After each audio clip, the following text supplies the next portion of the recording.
I'm not banging the gavel because for whatever reason I don't have one, so we'll just go with the knuckle on the desk. And our friends at the Lane Council of Governments Television, I hope you heard that. Yep, okay. So good morning. Today is Tuesday, June 11, our regular meeting of the Lane County Board of Commissioners. All commissioners present and counted for, and we are first going to open our public hearing on the fiscal year 1920 approved budget. Budget Committee approved the budget, and it is now required that we hold a public hearing on the approved budget. We have a sign-up sheet, and I'll read from the folks that have signed up on the sign-up sheet in the order in which they have signed up. And we'll give each person 3 minutes to present their testimony on the public hearing. So first up is Kim Kelly. Welcome, Ms. Kelly. Please come forward. And you'll be given 3 minutes to present your testimony at the public hearing. Welcome. Thank you. Good morning, and thank you for your attention. My name is Kim Kelly. I am in Commissioner Sorensen's district, soon to be in Mr. Farr's district. My husband and I moved here almost 12 years ago. We have very much enjoyed the vast public lands Oregon offers, but we discovered that behind the wizard's curtain, the Association of Oregon and California Counties is paid by Lane County to continue to decimate public lands at the public's expense. Membership in the AOCC costs taxpayers around $100,000 a year and does precious little for citizens. It does a lot of good for the timber industry, pays for lobbying to continue clear-cutting Oregon's public lands. Our oldest forests are particularly good at capturing and storing carbon as well as mitigating wildfire devastation. Wood products, forestry, and timber are responsible for the largest percentage of carbon emissions in Oregon, 35%. The AOCC undermines conservation, promotes clear-cutting, and advocates for the transfer of America's public lands. I urge you to vote this association out of Lane County as Multnomah County did in 2018. Thank you. Thank you. Next up, Linda Perrine. Good morning. I'm Linda Perrine. I'm in Heather Buck's district. Lane County does not have credibility for climate change action until it withdraws its membership from the AOCC organization. This organization promotes and accelerates timber harvesting with our Lane County taxpayer dollars. The IPCC scientists are telling the world that we need to drop carbon emissions 50% by 2030 and 100% by 2050 to stay below 1.5 degrees of warming worldwide. Wood products, forestry, and timber are responsible for the largest percentage of carbon emissions in Oregon at 35%, higher than transportation. Forests have a major role to play in moving carbon from the atmosphere to the soil through carbon sequestration. Simply changing the tree lifetime interval from 30 years to 100 years would improve the health, biodiversity, and carbon sequestrations of our forests. The single biggest step Oregon can take to combat climate change is to modernize our forest management laws. Oregon has the weakest logging rules in the region. The neighboring states of Washington, California, and Idaho all do more to protect streams and communities from impacts of logging practices like clear cutting and aerial spraying of herbicides. Lane County Board of Commissioners should refer the existing aerial spray ballot initiative that has over 30,000 Lane County resident signatures to the 2020 ballot for the voters to decide. Lane County should be pushing for a moratorium on logging on public lands within the county. We want you to speak out at every level of state and federal government to modernize our forest policy in an era of climate change. I want my tax dollars that currently go to AOCC via the county budget to be withdrawn and put to the Forest Stewardship Council, Sustainable Forest Management Organization, instead. We need to push for more permanent protection in the remaining Lane County old-growth forests. We need to change replanting laws to promote replant of all native Oregon forest species, not a monocrop monocrop stand of Douglas fir. And finally, we need to restore Oregon's forests through ecological forest management and selective harvest. Thank you. Thank you. Chris McAllister, followed by Linda Heil, followed by Lon Otterby. Welcome, Chris. Thank you, Mr. Chair, members of the commission. My name is Chris McAllister, and I live in Springfield, Commissioner Bernie's district. With that in mind, I have some recommendations and some requests regarding the budget for the 2019-2020 funding period. When we have tree branches fall on our street, we send qualified workers who know how to deal with it. They sort it out, they get it out, and the rest of our traffic can move forward. When we have potholes, we have people who are trained and permitted and know what to do and have been supported by their community to make these changes. When we have homeless people on the street or in the street, we send underpaid volunteers, under-trained staff, and then we say, not our problem. What I ask for is more dedicated dollars towards actual interventions for us to train our people from the county side to actually respond to when we contract, that we contract for all of our totality of needs. When we sign contracts that do not consider where our dogs go when they had shelter last year and they don't have shelter this year, when we look at medically fragile tents who were there for people in October, or not in October rather, but in December and January and up until the end of this winter, but now they have nowhere to be, and it was not anything to do with their actions, but the actions of our contracting and our providers' concerns. We need to look at the concerns of our community. If we are investing in these contracts, if we are paying taxes and asking for considerations, we really need to give the tools to provide, the tools to sustain, and the tools for our people to transition.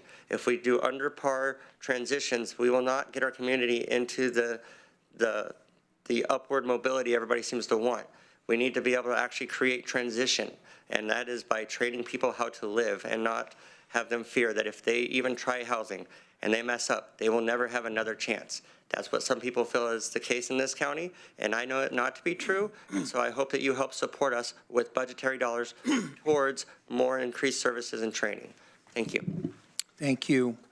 Linda Heil, Lon Otterby, Pam Driscoll, Marlene Drescher. Good morning, Commissioners. My name is Linda Heil, and I live in Commissioner Sorensen's district. I also urge the Lane County Commission to withdraw from the Association of Oregon and California Counties. A bit of research showed me that the history of this organization is checkered, figuratively and literally. A recent lawsuit against an expansion of the Cascade Siskiyou National Monument is particularly disturbing. The AOCC website is so carefully coded with slick euphemisms that it is challenging for a layperson to parse what they actually do or support.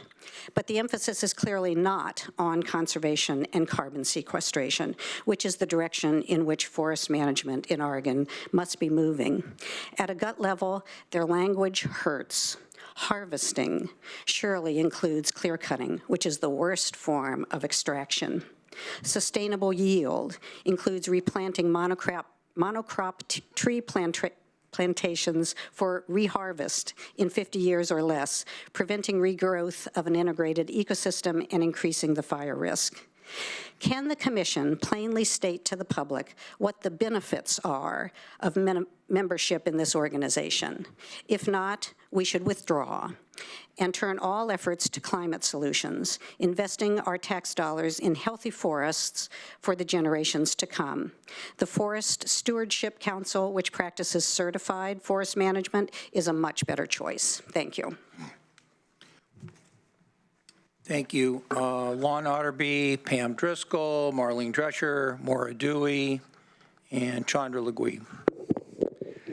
Commissioners, Chair Sorensen, thank you for the chance to speak this morning.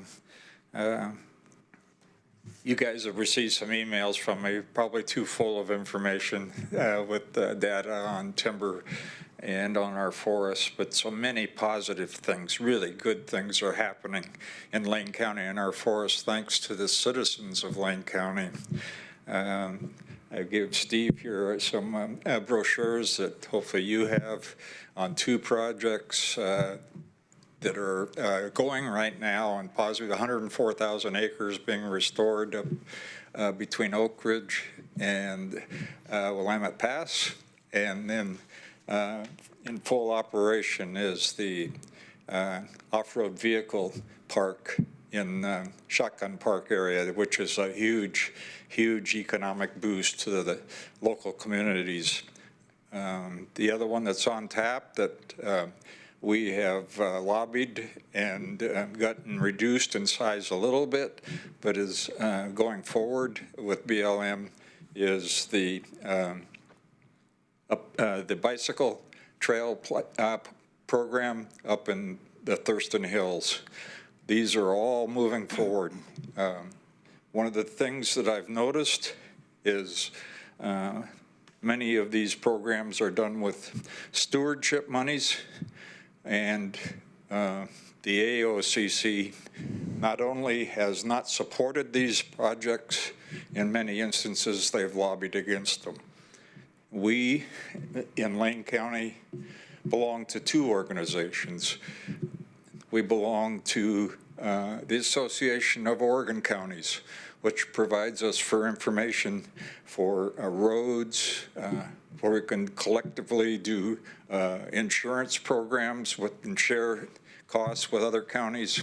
I see no compelling reason for us to belong to both agencies. It's like double dipping. It's like having two fire insurances on my house. I can only collect on one. And so the one that's doing the most good in our District 5, I believe it is, with Annabelle Jaramillo from Benton County, has really done positive things to help the counties together to move forward. So please consider that. And as I said, there's no compelling reason to stay with AOCC. It's money that we could use for our homeless program. Thank you. Thank you. Pam Driscoll, Marlene Drescher, Maura Dewey, John DeLagree, Timothy Morris. Welcome. Good morning. I'm Pam Driscoll from Dexter, Oregon.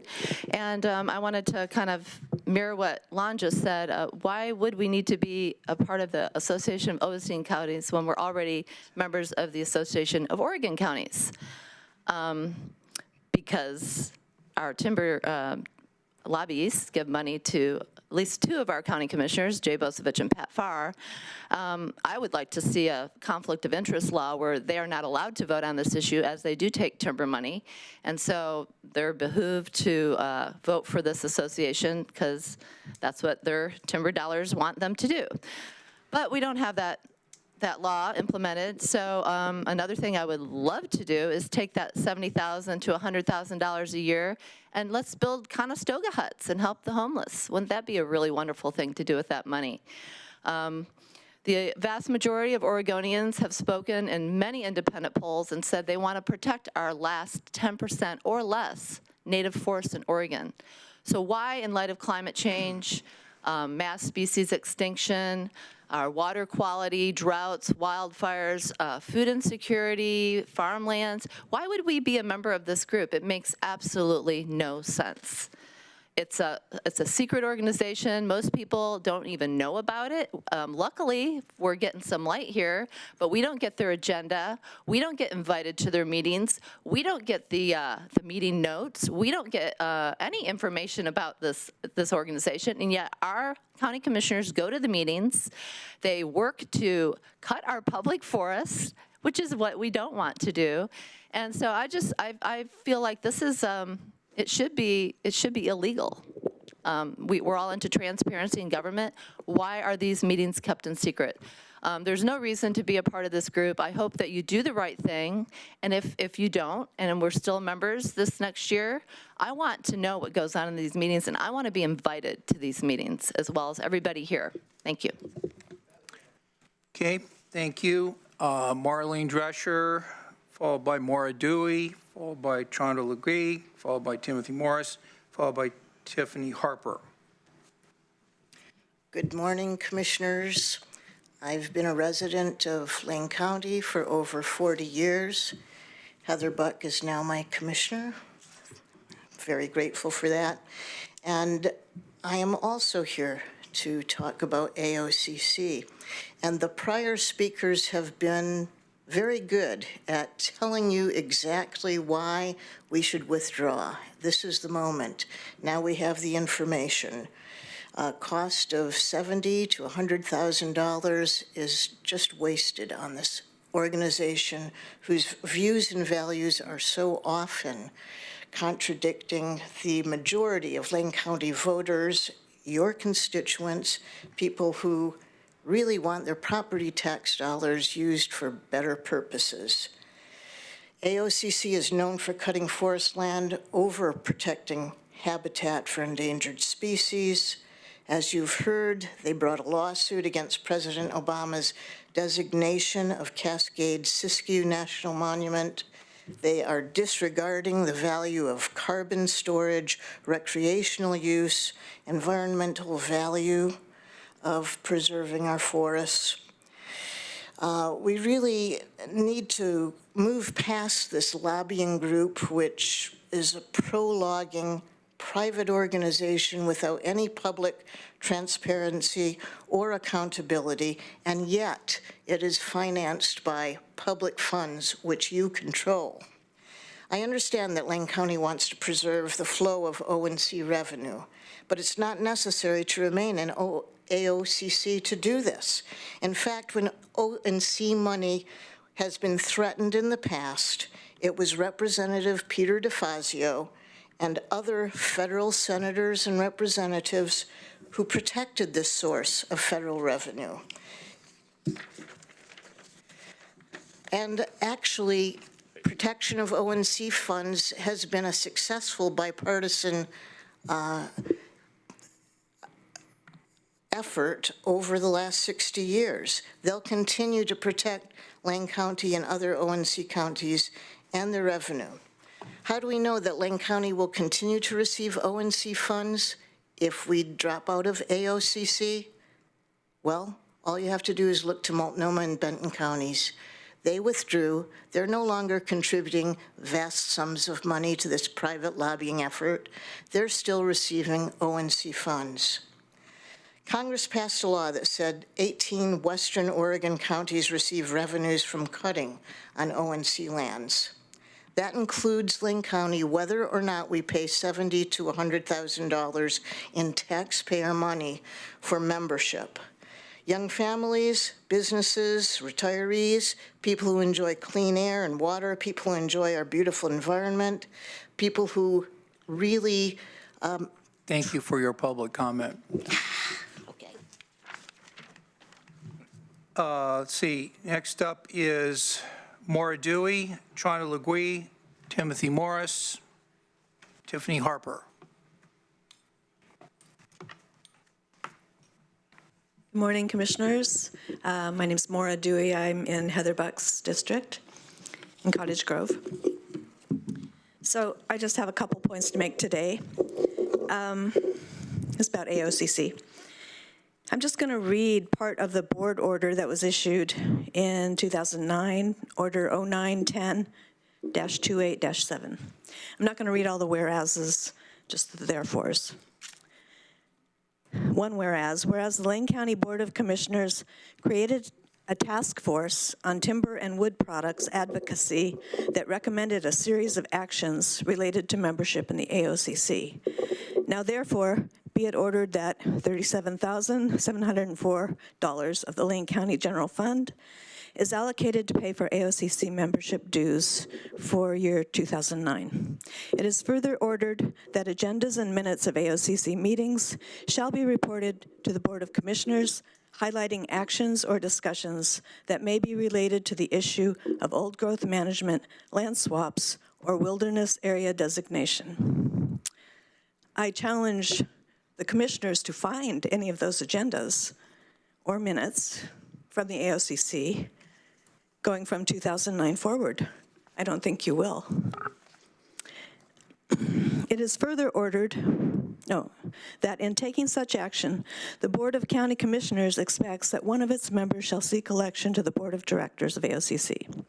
It is further ordered that if elected, the Lane County Director shall seek to provide direction to the AOCC staff such that the AOCC will commence lobbying efforts to move forward a process by which the ONC lands may be used for carbon sequestration.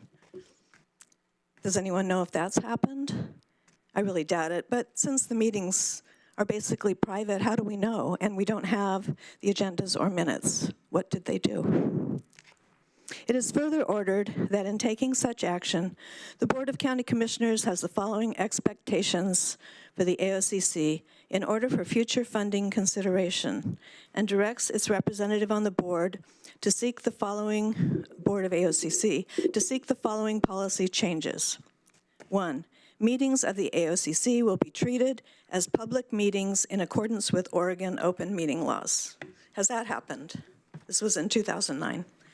It hasn't happened, and in fact, recently I received an email from Jay Bozovich when I had asked about attending an AOCC meeting, and he said, in part, I will remind you that AOCC considers itself a private body, and meetings are not qualified as public meetings under Oregon public meeting law. Therefore, they can choose to exclude the public from portions of their meetings. So no, it is not a public meeting. Number 2, the number of board members will be increased to better reflect the voice of a larger percentage of Thank you very much for your public comment today. Okay. Okay, next up is Chandra Legui, Timothy Morris, and Tiffany Harper. So welcome, Ms. Legui. Good morning. My name is Chandra Legui. I live in South Eugene, and I'm here to speak about dropping the budget line item for funding the AOCC as well. And I can't really add a lot to what the excellent speakers here have articulated for the many reasons to drop that line item. But I guess I want to say that I'm generally an optimist. I don't do the work of environmental conservation if I can't see the silver lining in some pretty dark situations. And I think the same is probably true for participating in representative government.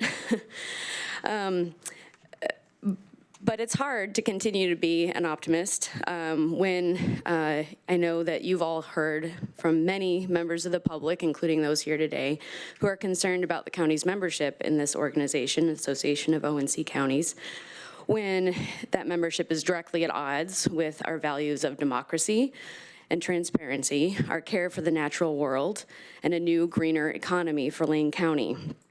And yet the Budget Committee and you all decided to leave that in the draft budget. So I get a little pessimistic sometimes. And the order that Maura was just reading from 2009 added to that pessimism just now, knowing that she's right, that none of those changes that this board advocated for 10 years ago have come to fruition. And so it leaves me thinking that continued participation in the AOCC will not, our participation in it will not change that organization in any way. Any direction to be more transparent, to change their policies, might not make any difference at all if we're trying to change it from the inside. So that said, the optimist in me wants to say that if we do continue in this association, we don't drop this line item from the budget, I want to see some accountability to that order from 10 years ago, to any new ones we want to set up, and actually see a change. If we lay out some caveats for membership and the association does not meet them, we need to get out of this. And the time was not 10, if the time wasn't 10 years ago, the time is most definitely now for all the reasons you've heard today. Thank you. Thank you.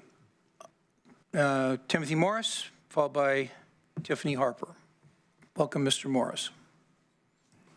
Good morning, Commissioners. My name is Timothy Morris. I live in Commissioner Sorensen's district.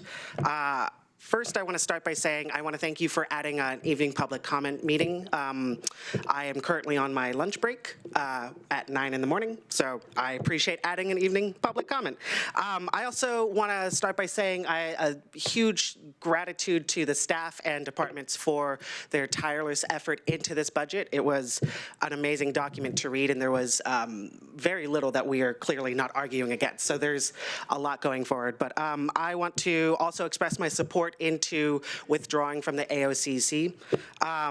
Climate scientists are saying that we have roughly 10 years in order to, before irreversible damage is done to our planet.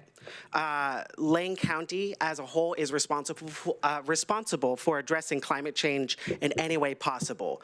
With the AOCC not having public meetings, we have no way of knowing what their intentions are. So we have to look to their actions. What their actions have said is that they are filing a lawsuit to the Cascade-Siskiyou in order to gain access for more timber harvesting, that they are lobbying right now against the environment and against what the people of Lane County want. I recognize that the price tag for what this is small, but the symbolic price tag is large. Our strategic plan currently says that we are providing a safe, healthy county, among other things. Are we truly safe investing in an organization that has no public comment or no public meetings with no transparency? And are we truly healthy by investing into an organization that is actively working against climate change? Thank you. Thank you. And Tiffany Harper. Welcome, Ms. Harper. Thank you very much. My name is Tiffany Harper Monroe. I am a fifth-generation farmer from Junction City. My family produces hazelnuts as well as timber and a variety of different crops within the Willamette Valley. I'm here also representing the Lane County Farm Bureau, as I am president of the Lane County Farm Bureau. I would like to thank you for your time and allowing for public comment this morning. I'd also like to thank you all for collectively voting down the amendments that would have eliminated the AOCC dues, because this allows us to continue to protect our watersheds, support recreation, timber supply, and economic viability for the county.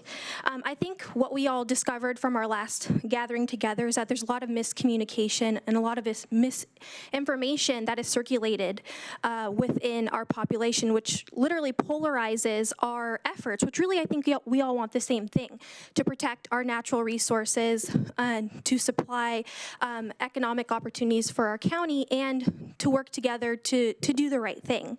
And so what would be a detriment would be to attack issues, in doing so, disrupting and dismantling functional and great relationships that we have that actually do accomplish those things. And a lot of that is due to, again, the misinformation, as well as us not telling our story in natural resources, as well as agriculture.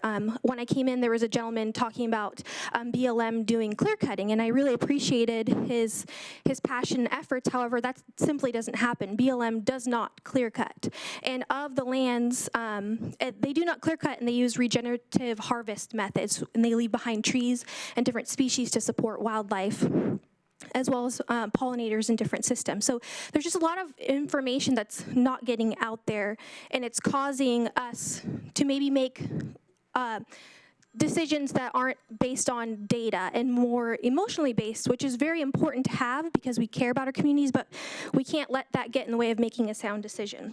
I'm also here to gently remind our commissioners about liability when it comes to referring certain topics within the county. One is the freedom from aerial spray of herbicides, and this is an issue that is beyond the county scope, and so I wanted to gently remind those, especially that we have some new and exciting commissioners on the team, that there could be personal liability for you if this was to be referred outside of the county. So I'd be happy to circulate that information to all of you, but I really think we identified that there's a lot of miscommunication, a lot of misinformation, and in order for us to achieve our goals, which I truly think that they're all the same, we need to be sitting around and having those dialogues together. So thank you very much. Appreciate it.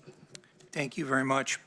We'll now move into our second item, which is public comments, and we have 2 sheets. I'll take them in the order in which people have signed up.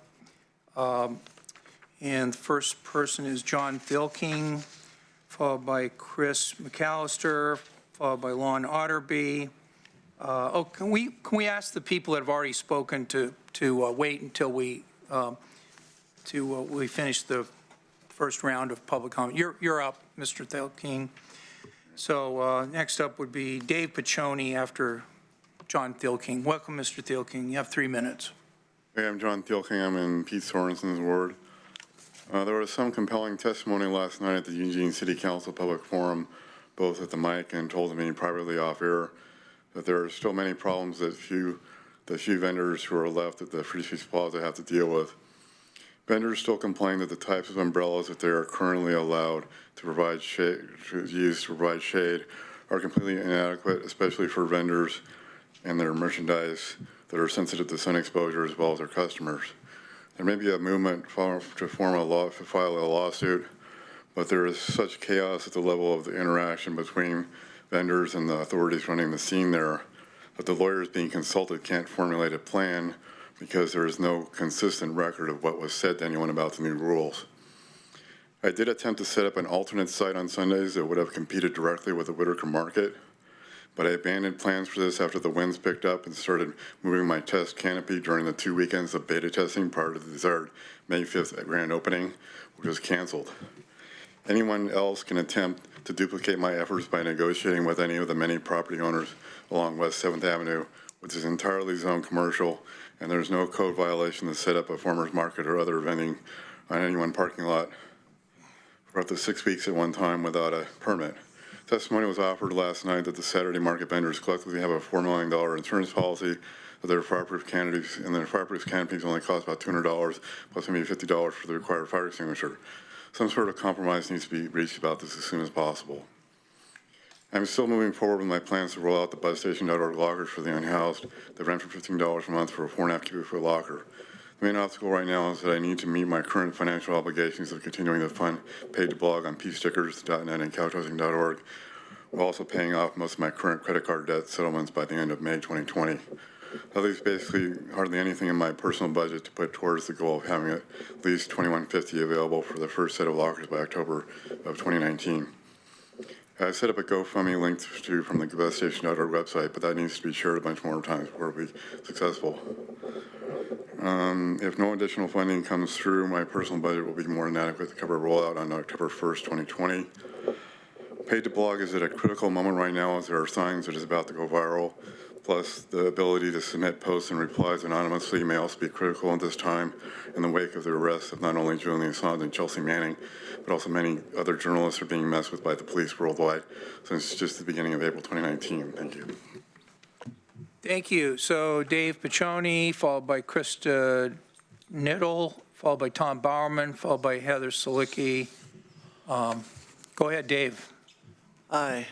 Well, this issue with forestry and logging and clear cutting and planting trees of all one kind has been discussed. It's biomass has been talked about repeatedly by me and a lot of other people.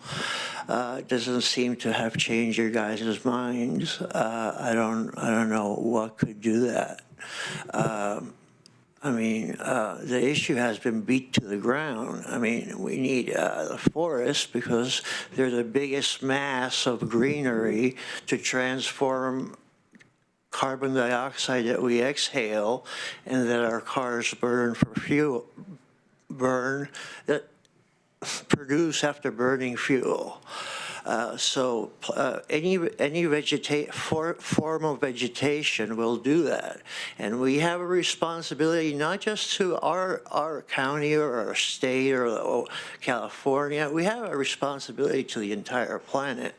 because oxygen doesn't stay in one place. It flows all around. The Amazon is getting decimated. That's not your fault, but it is a fact. It is a fact that forests all around the world are being destroyed in the pursuit of profit. I hope that you guys can learn to live within your means and not take any money from companies that want to rob us of our sacred forests. And for the lady who said that there's misinformation, she mentioned the word misinformation like 8 times, but she didn't give an example. Yeah, I mean, this has already been talked about by everybody. I don't really know what step there is for us to do. There's nothing that we can do. We've already told you why forests are important. You guys gotta do this. Take the next step. So I pray that you guys do the right thing. Thank you. Krista, then Tom, then Heather. Good morning. I'm Krista Niddle, and I live in Springfield. And I'm here to say that I think our county should not fund the AOCC because it's not benefiting our county or our forests. And we have lots of sustainable foresters who are showing us how we can take care of our forests. And if we're going to support anybody, we should support them. They're right here in our county. And we can find out more about them from Beyond Toxics and these other groups which are well informed about the negative consequences of industrial forestry. And I'm not paid by anybody. I'm just a citizen. I don't really make much money at all. I just help people in their gardens. So I think we all have our viewpoints according to who pays our paycheck. And I know some of you receive money from the timber lobby, and some people are well entrenched in the system that is benefiting them. And so we all have our perspectives, and I think we all see misinformation depending on where we're coming from. And I agree, there is a lot of misinformation with the woman who brought up that term a lot. And I think it's just depending on our viewpoint. And I know I'm a product of the industrial era. I was born in 1960. I heard these messages, the sky's the limit.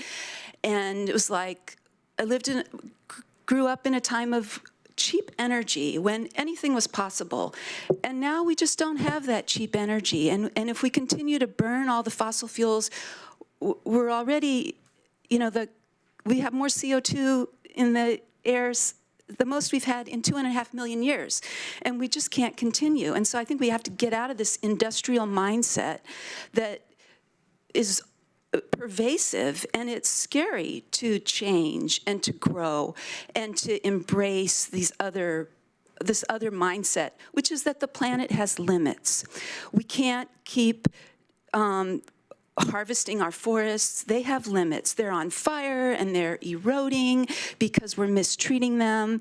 People have limits. They can't be sprayed with toxins, and the insects have their limits. The bees are dying from all these pesticides. So I think the real frontier that we're dealing with is that we live in a world with limits, and we need to start our policies with that in mind. And that means practicing regenerative policies where we keep the equilibrium of nature going, and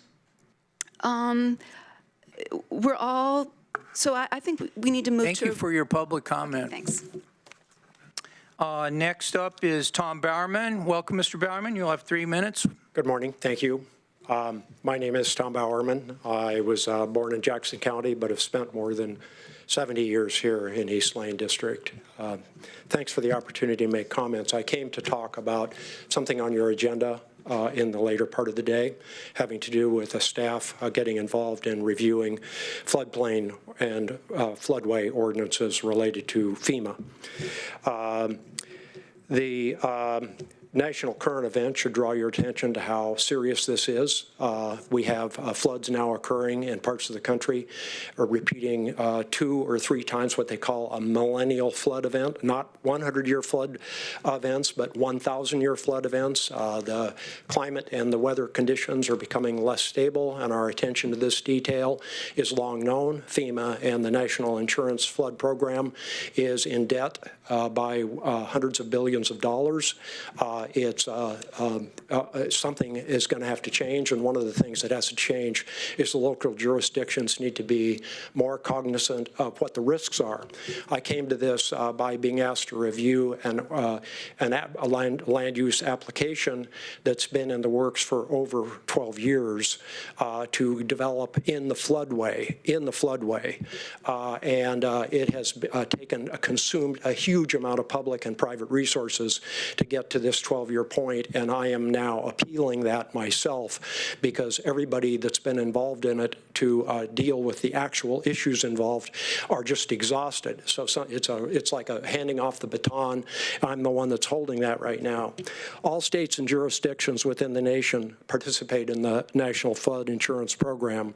29 states administer standards higher than the National Insurance Program requires because there are rewards and incentives to do so. However, Lane County is at or near the bottom of those standards. We have cleared a very low bar to be part of that, and I only know of one small issue that they have which puts it above the base minimum.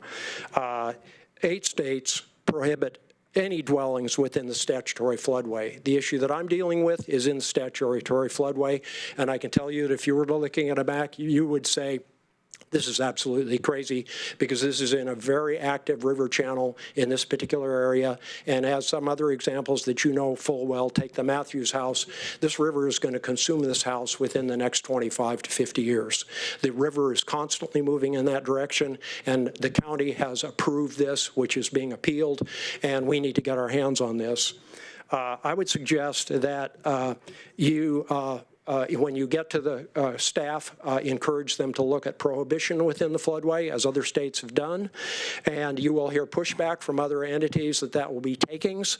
However, the courts are very clear that you can prohibit this as long as takings ensure that there remains some value retention, that takings are based upon safety and public benefit that are legitimate. Thank you so much for your public comment. And that transfer of development rights should be looked at as one of the solutions.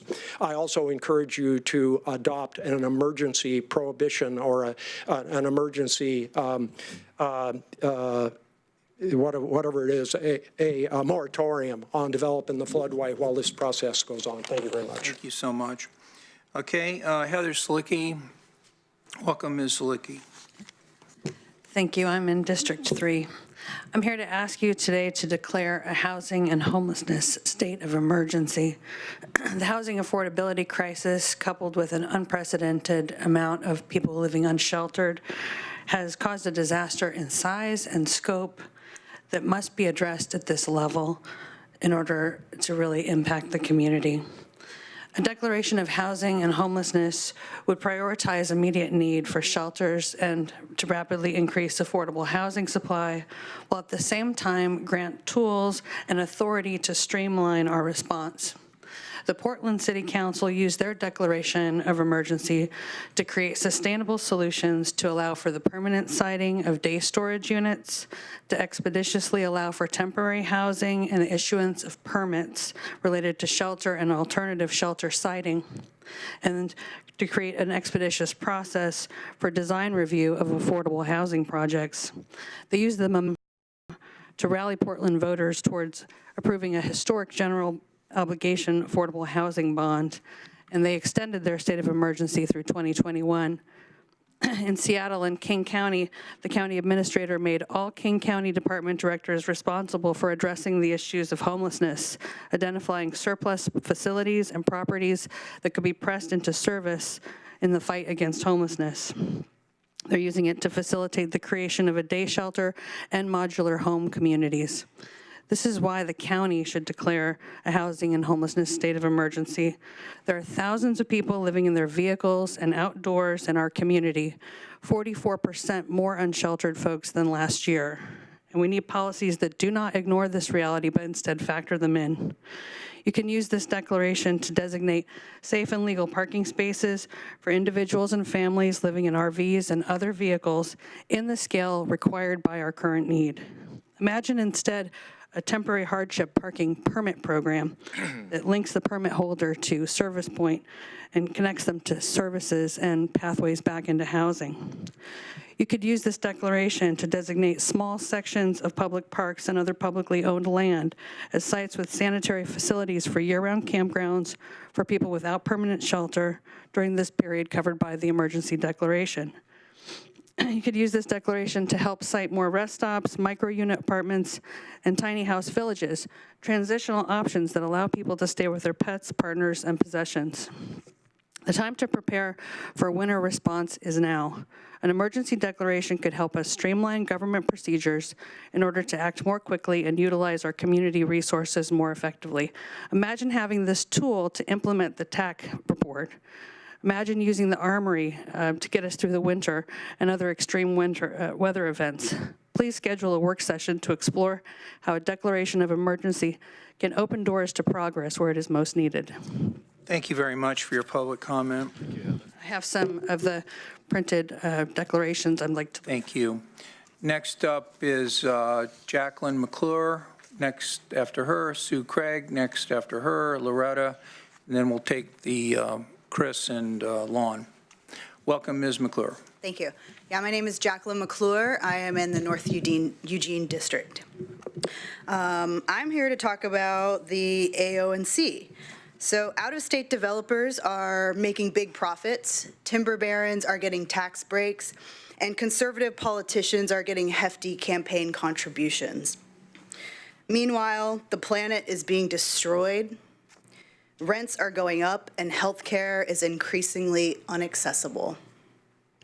Whether it's the West Bank of the Willamette Greenway, the beloved Willamette National Forest, or the O&C lands in Southern Oregon, our precious public resources are being privatized as conservative politicians continue to support special interests. Why is the Lane County Board of Commissioners spending our tax dollars to advance a pro-logging agenda that harms public lands? Homelessness is increasingly heartbreaking. Unemployment is on the rise, and we are in the midst of a climate crisis. The time is now. We need to divest in environmental destruction and utilize that revenue to serve the needs of the people of Lane County. So I'm here today to urge the Board of Lane County Commissioners to put the community over clear cuts, to drop out of the association of O&C counties and reallocate those tax dollars to something that serves the people of Lane County and the public lands that we love. Thank you. Thank you. Sue Craig, Loretta, Chris, and Lon. Thank you all for listening to us again. I'm in Commissioner Bozovich's district. And I would simply say ditto to just what she said. This is all connected. The homelessness, our problems with our climate, everything, it all goes together. And you all have a big job to do. But getting out of this AOCC is a simple, really positive way to go. If we don't know what they're doing and we're kept out of that loop, we should know everything about that. And if our tax dollars are going toward that, it certainly should be an area that we can go visit and listen to them and so on. So please get out of this organization and use that money. You've got a lot of places to use that money that are very positive. Thank you. Okay, Loretta, Chris, and Lon. I couldn't read your last name. Could you state your last name for us? Good morning, Loretta Houston, Cottage Grove. I'm in Heather Buck's district. And I really thank everybody for speaking very eloquently and articulating the need to get out of the AOCC. Just a little background. I worked in those industrial forests for 10 years in clear cuts, seeing these monocultural plantations of one species. That's not a forest. A forest consists of colonizing trees such as alders that fix nitrogen, maples that set the deciduous and build the forest microbials and builds a healthy forest. We are in a disastrous situation of these clear-cut, toxic, sprayed, forever tree plantations. It's sad to see that our forests are gone, and they probably will never return because these industrial forests right now, which are supported by the Oregon Forest Practice Act, is extremely outdated, and it gives them the legal rights to overlog out there. I'm seeing now there's not even jobs. It's all on machine logged, and they're logging faster than we could ever replant or ever have rotations. Rotations are faster than 40 years now. They're logging as fast as 30 years. And we're clear cutting into desperation. That's why there's homelessness. That's why these rural counties are extremely in poverty.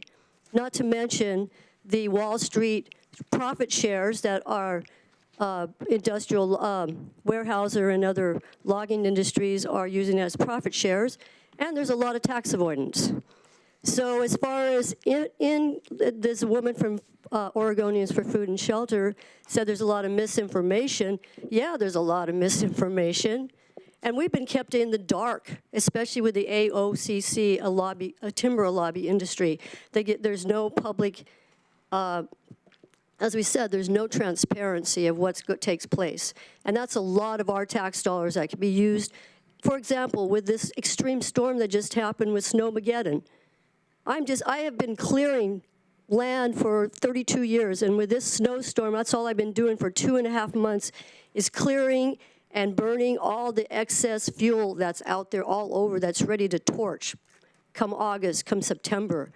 And that nature can take that. So we're due for our extreme fires, and we're living in an outdated paradigm, and it's time to wake up because all the signs are bigger than life. We can argue about climate chaos for as long as we want to, but nature is the one that's speaking. Thank you. Thank you. Chris McAllister, followed by Lon Otterby.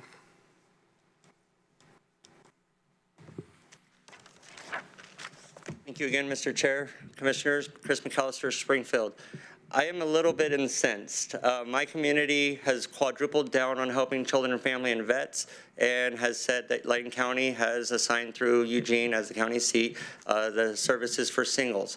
I am currently case managing. I had to help evict a homeless person who I helped move from Camp 99 because they were not served under the current contracts, and as such, we have issues. But we have some really good working programs like SSVF, which was able to help a unhoused veteran within 48 hours from being from the street to having blankets to having meds to having doctor's appointments.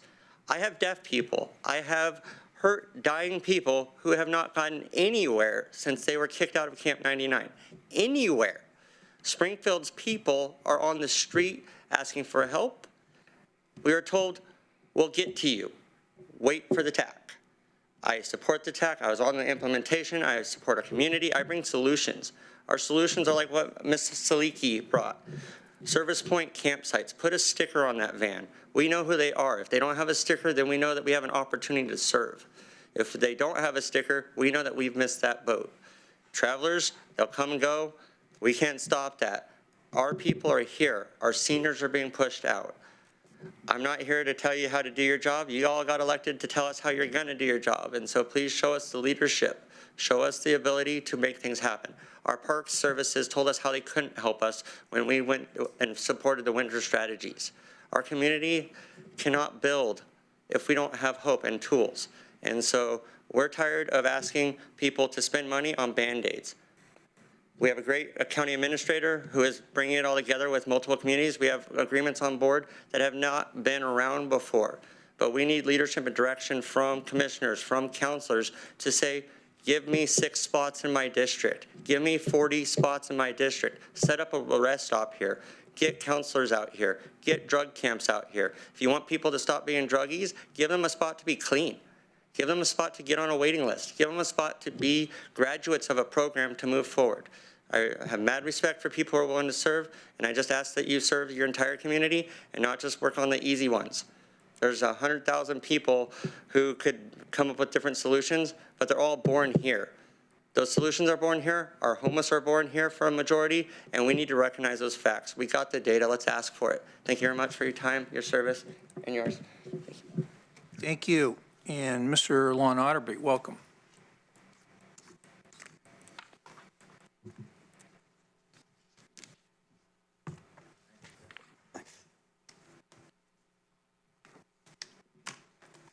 Lon Otterby again from Mohawk River Valley. I promised you all a little update on the forest. It's hard to do in 3 minutes, but some great things and positive things have happened recently. We're working with the BLM on the Shotcash timber sale up in the Shotgun Park area in the Coburg Hills. About 1,300 acres are involved in that timber project. Just recently, the parcels down in Cottage Grove area, Garrett timber area are going to be harvested because of the winter storms that made them a safety problem. There's about 35 acres involved there. Recently we worked with and they're still working with the BLM on up in Jay's area near Low Pass on Highway 36. We've identified 10 to 12 Doug firs that are between 280 and a little over 300 feet tall, some of the highest in the state.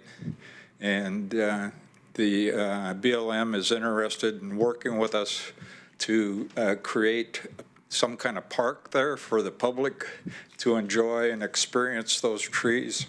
One of the problems we're running into, June Chada at Senator Wyden's office this last week gave me copies of these letters to the former Secretary of the Interior to refund the local RACs, the Regional Advisory Councils. The Regional Advisory Councils, there's 2 that affect Lane County, one on the coast and one in the Central Valley. They released funds that averaged between the 2 of them close to $600,000 a year in projects. These projects have come to a stop since 2017. But recently, in March, the federal projects for the National Forest Service were reestablished, along with, and you probably know that our Secure Rural School Funds, the sequestered amount, they just gave back to us in the middle of May this year. Hopefully you'll see those funds coming in very, very soon. What we don't get is the funds for the BLM RACs. And this project that we see up in Low Pass is one that would qualify for that funding. Thank you for your public comment. You're welcome.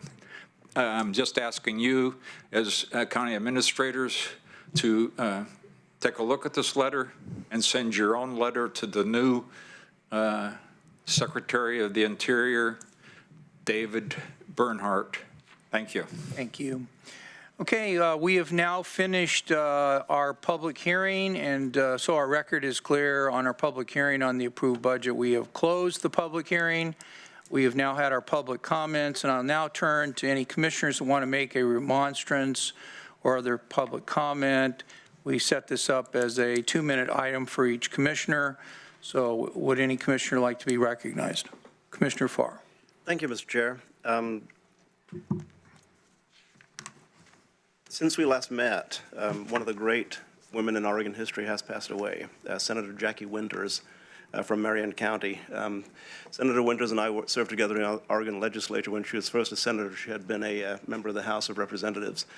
During my years in the legislature, I was often more or less cast out as a pariah by my caucus. There were a few people up there, a number of people who held my hand. Three of them come to mind. Ben Westland, Bob Jensen, and Jackie Winters, all three have passed away today, have passed away now. Senator Winters served admirably as a senator, and we will miss her in Salem. She is currently currently elected. The session is concluding without her. The second thing I will say is another great member of our local area, a great Oregonian, Ginger Pogue, Bethel School Board member for 34 years, attended her last school board meeting last night. She is retiring after last night. When I first became a Bethel School Board member in the early 90s, Ginger was a member then, and she'd been a member a long time when I was first a school board member all those years ago. So congratulations, Ginger, on years of great service. The last thing I will mention is that on June 6, 2019, I joined an audience of maybe 100 to 125 people at the Bijou Arts Cinemas to watch a screening of Tony, the movie. Reverend Wayne Martin invited me for that. The movie follows Tony Rodriguez, a homeless man living in San Diego, through days and weeks of his life. He is accompanied by a news reporter who takes him to different communities around the nation to demonstrate how larger cities and other communities are handling the homelessness situation.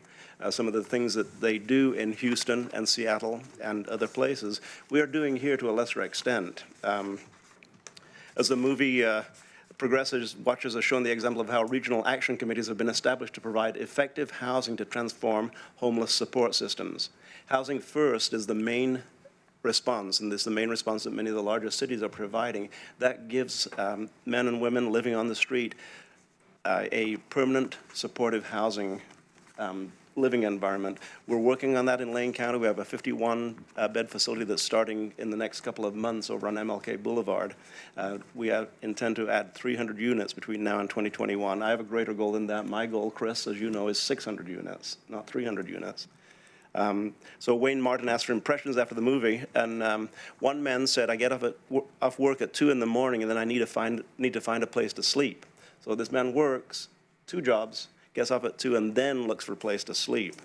Another man, a different perspective, says, I have a home now, and a lot of things have been happening in the last 12 months. So when you watch this movie, it's a must-watch. If you go to Forum Lane, you can get a link to the movie. It's about a 72-minute movie. It takes a little bit of time investment, but every moment is interesting and important. And it brings up the fact that we have concluded the TAC report. The TAC report was a report done by an outside agency on the homelessness situation in Lane County and in Eugene. We do have a 3-year work plan, which I'll point out. We also have, in the TAC report, a number of bullet points regarding making an immediate difference on homelessness.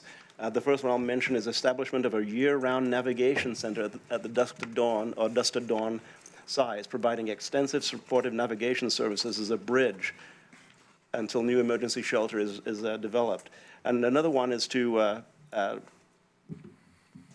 develop and implement mobile street outreach teams. So we're working on these things very proactively, looking for things to do that can make an immediate impact on the homelessness situation.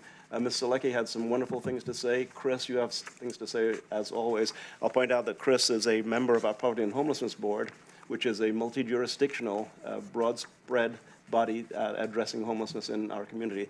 Those board meetings are televised the 3rd Thursday of every month. You can watch it on TV, and you can watch a rebroadcast. We are working hard on homelessness. We do have aspirations, we have goals, and we do have a matrix and a strategic working plan. So we are moving forward with that. The last thing, Mr. Chair, that I'm going to mention is that my second youngest grandbaby will be visiting starting today.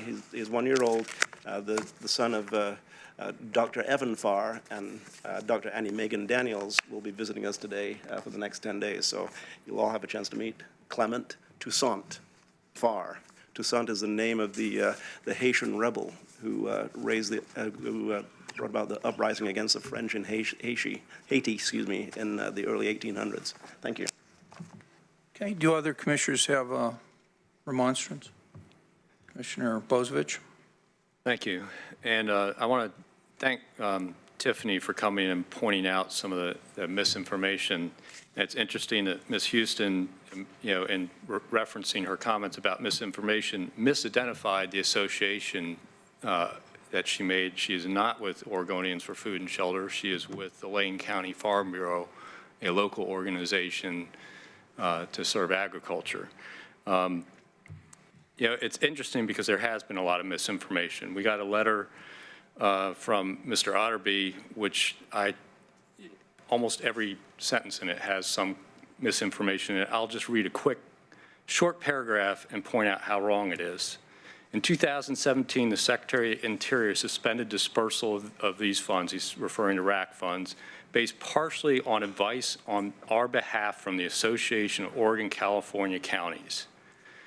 And to date, these funds have not been restored. Also, the Secretary is not signing off on new and returning RAC members, and it goes on. This entire paragraph is false. AOCC gave no advice to suspend RAC funding. And the funding was not suspended. It's actually, you can contact Jennifer Valise with BLM. They are actually working on recruiting these positions. Yes, it's been slow, thus the letter from the senators, but there's been no involvement at AOCC in BLM RAC funding. So it just statements like that, the misinformation that comes about is and I could go on and on, some of the statements that were made today, how inaccurate some of them are. What I want to note is Senator Wyden recently had a town hall, and some of you may have attended because there was a lot of people there talking about Jordan Cove and the pipeline, and that was the majority of what the town hall dealt with. But he mentioned 3 names in that town hall the entire time, 3 people by name, Frank and Jeannie Moore, in talking about the new Steelhead area, and then Tim Freeman, the current president of AOCC, and pointed out how AOCC is helping support his new bill, the Wyden-Crapo bill, and made reference to the press conference coming up, which I hope we'll be hearing from Commissioner Buck on how that went. But AOCC has been integral in helping draft the language in that bill that reflects the ONC lands. And Senator Wyden appreciates his relationship with the association, something that the Association of Oregon Counties does not touch on at all. That's why we have a separate membership there. I also want to remind folks that this board cannot bind future boards through a board order, just as the board in 2009 could not bind future boards with a board order. That board order should have been renewed annually to be effective, and it wasn't. So as reference to that board order, but I will note that the membership in AOCC has been expanded to make sure every county has a seat on the board. That was one of the things that was mentioned in that board order. Beyond that, I just want to note, a couple things. There's been lots of references to timber money. One of the things people don't understand is there is no financial benefit to the timber industry to have harvest off the ONC lands. Seneca, Justina, all these, quote, industrial timber folks own their own timberlands, and the value of those logs actually goes up with the decrease in harvest from federal lands. They actually benefit financially if those lands close down. But they also understand that as the price of logs goes up, so goes up the price of housing and everything else that's built out of wood and paper. And they also understand that there's folks that are employed at living wage, above the median wage, with full benefits in the timber industry.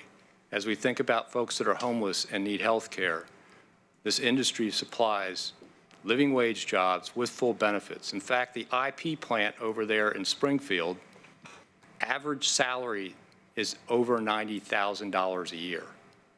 with full benefits. So, as we throw around a lot of information and accusations, particularly about the objection over taking in O&C lands into a wilderness area, not the original wilderness. There was no objection to the original Cascade-Siskiyou wilderness by AOCC. It was only the expansion that took 40,000 acres of land that was purchased by the O&C counties from the federal government over time and converted them to wilderness with no compensation, is why that lawsuit's out there. So I just hope people will think that, this is the organization that represents those 18 counties' interests. No other organization's doing that. Not AOC, not the League of Oregon Cities, only the Association of Oregon and California Counties. Okay, Commissioner Buck and Commissioner Burney. I want to speak to a couple things that I know we won't probably be talking about shortly in other agenda items, which was, Mr. Otterbeed, I did come to the Stewardship Forestry Collaborative, and that was very interesting. They talked about a lot of potential ideas for stewardship projects in our area. And so I just wanted to express that I'm interested in hearing more about how that comes along as discussions progress. I'm learning along the way as well, but it sounds like there's a lot of energy around that. So I'm looking forward to hearing how that plays out. In addition, Ms. Zelinke, you talked about declaring a housing crisis, housing and homelessness crisis. And, I personally declared that for a long time. I think a lot of people in our community have. And I don't know what that means for our board to do something like that, or if that truly would open other opportunities. I would look to our county administrator if that actually did help, I don't know, increase funding, areas, places, things like that. I fully think that that's an appropriate discussion to have. Maybe we can talk about that in the future. And Mr. McAllister, I fully agree with you that housing the hardest and most challenging, most vulnerable populations in our community has been an ongoing struggle. There are so many issues people are personally going through at any given point in their life when they're on the road to homelessness or actually on the street and then trying to recover. And you would know that more than any of us, and I can't pretend to know what that means personally for people. But it is something that we as a county, as a community, really need to delve into, because there are people that, routinely and just continually are needing help and services, and those are the ones where we really need to come together and find a solution. I know that the TAC report has a lot of great ideas in it, and it's coming along, and I look forward to getting it implemented as fast as possible in our community, but it leaves people behind in the meantime. And I know that's a source of frustration. It is frustration for me as well. I want to find early wins when we do that TAC report implementation and find, more holistic support systems for anybody on any level of homelessness in our community. And that includes those that are the most challenged when it comes to providing housing services. We can't leave anybody on the spectrum behind when we're talking about homelessness and housing in our community. And I look forward to having continual discussions on that, and I will continue to advocate for that as well. Thank you. I know, I'm just kind of catching my breath. Okay. I'm going to discuss the AOCC issue a bit. And I would like to suggest to everyone in the audience, and hopefully thousands times that many are aware of this discussion. If not, we and those of you in the audience aren't doing your job. Times are changing. A good amount of Oregon's forest ownership has changed. Jobs in the woods have declined with increased mechanization and automation. Oregon's economy has changed. Oregon's climate is changing. The science is changing. In this changing world, it is even more important for our counties to strive to be whole to meet residents' needs. I believe, and this is sort of a contextual remark before we jump in on item 6, I believe, to the budget, where I think several budget modifications are going to be proposed. I remember when I was young and the world seemed much simpler. Wars, people tried to end wars, not prolong them. Every New Year's, signs and songs of peace on earth filled the air. Somehow, everyone seemed to share good aspirations, and somehow, I remember trick-or-treating for UNICEF.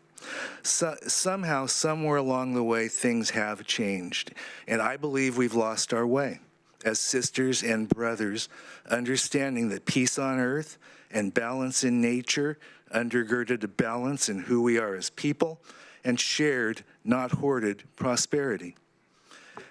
And we here, down in the trenches of the grassroots that we call Lane County and the communities of Lane County, are victims as well.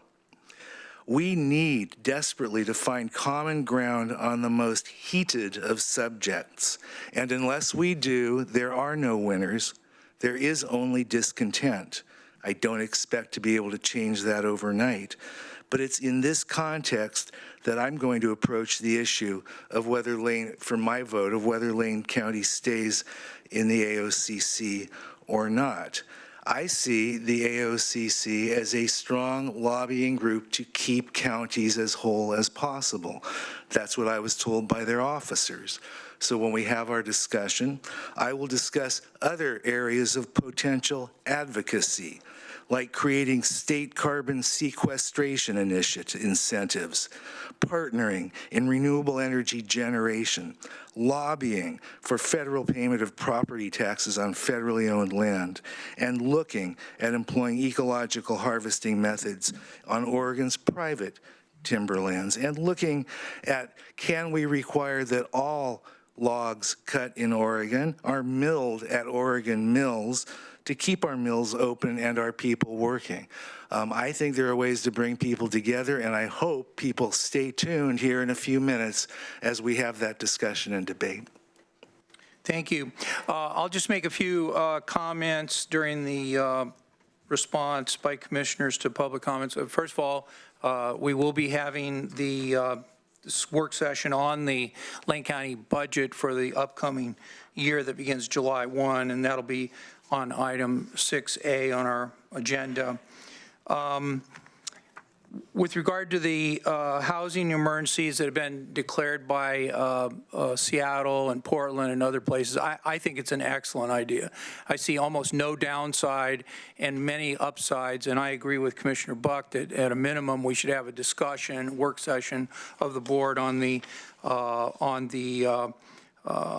pros and cons and the benefits. I would say I'll be interested in both, but I guess I'm seeing it as a very positive thing that can result in a reduction. My understanding is Seattle actually had a reduction in their point in time count, where Lane County had a 20+% increase. I don't know if it's related to their housing situation or their emergency declaration or many other factors, probably the latter. With regard to Mr. Bowerman and the FEMA maps and the kind of flooding we're seeing on 100-year, 500-year, and even millennial maps, this is the main reason that we set this up as a work session, is concern for flooding and flood damage and building in riparian areas and floodways and the long-term negative consequences of that and the trends, and particularly the bad data that's out there that governments rely upon. So I'm glad to hear about the 29 governments that go beyond that. So that we'll be taking that up in our work session.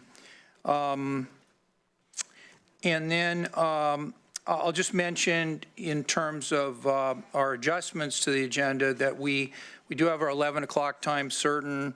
We'll try to take the consent calendar ahead of the work session on the budget, but we'll do the consent calendar because several staff are waiting for getting these items approved on the consent calendar.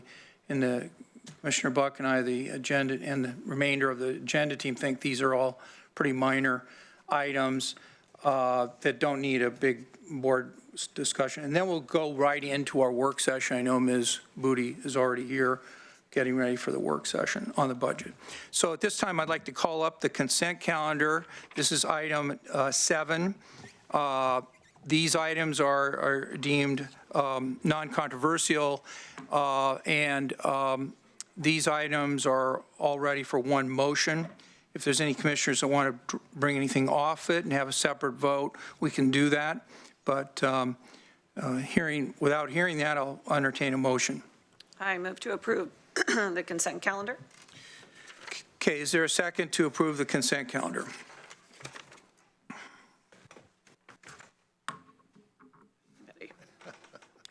Okay, I second. Okay, it's been moved by Commissioner Buck, seconded by Commissioner Burney to approve the consent calendar as presented. All those in favor, please say yes. Or aye. Yes, aye. All those, yes and aye. All those opposed, please say no. The motion carries unanimously. All 5 commissioners present voting yes, and the consent calendar and all orders therein are approved. Next, moving to item 6A, which is the work session on the fiscal year 19-20 budget adoption. And coming to the table is Christine Moody, Lane County Budget and Financial Manager. Also at the table, Steve Mokrajewski, Lane County Administrator.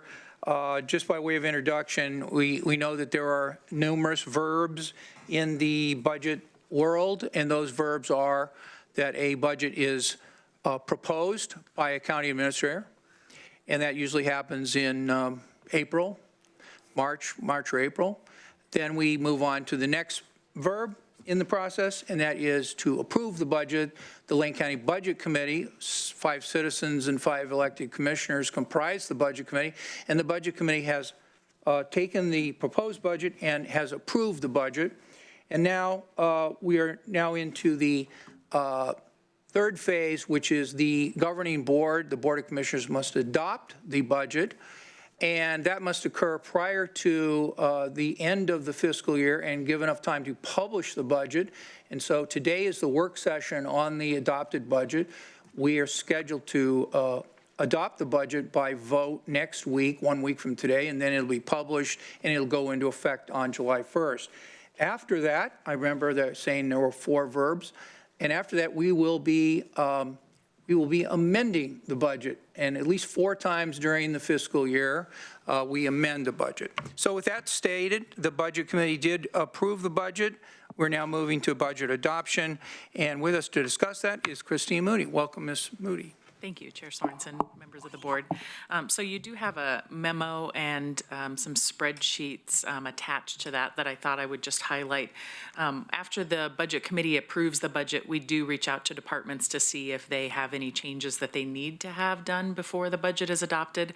New information that has come to light since they put forward their budget in February is the time that we get the budget from them, so things do change.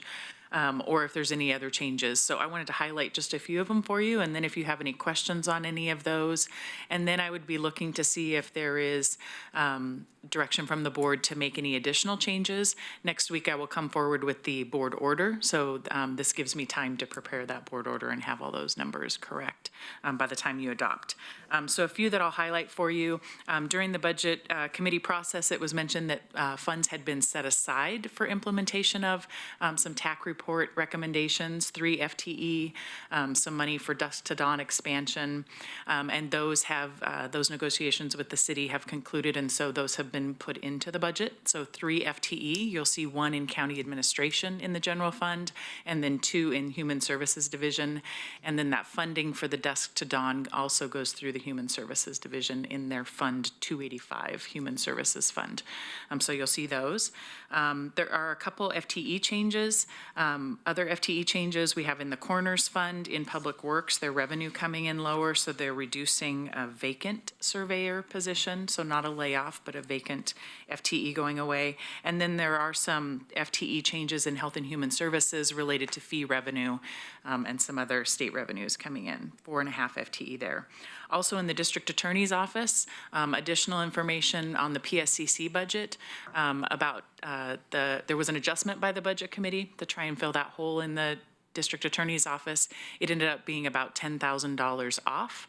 And so there is a request for additional general fund to complete that to at least the number that's known at this time from the PSCC budget.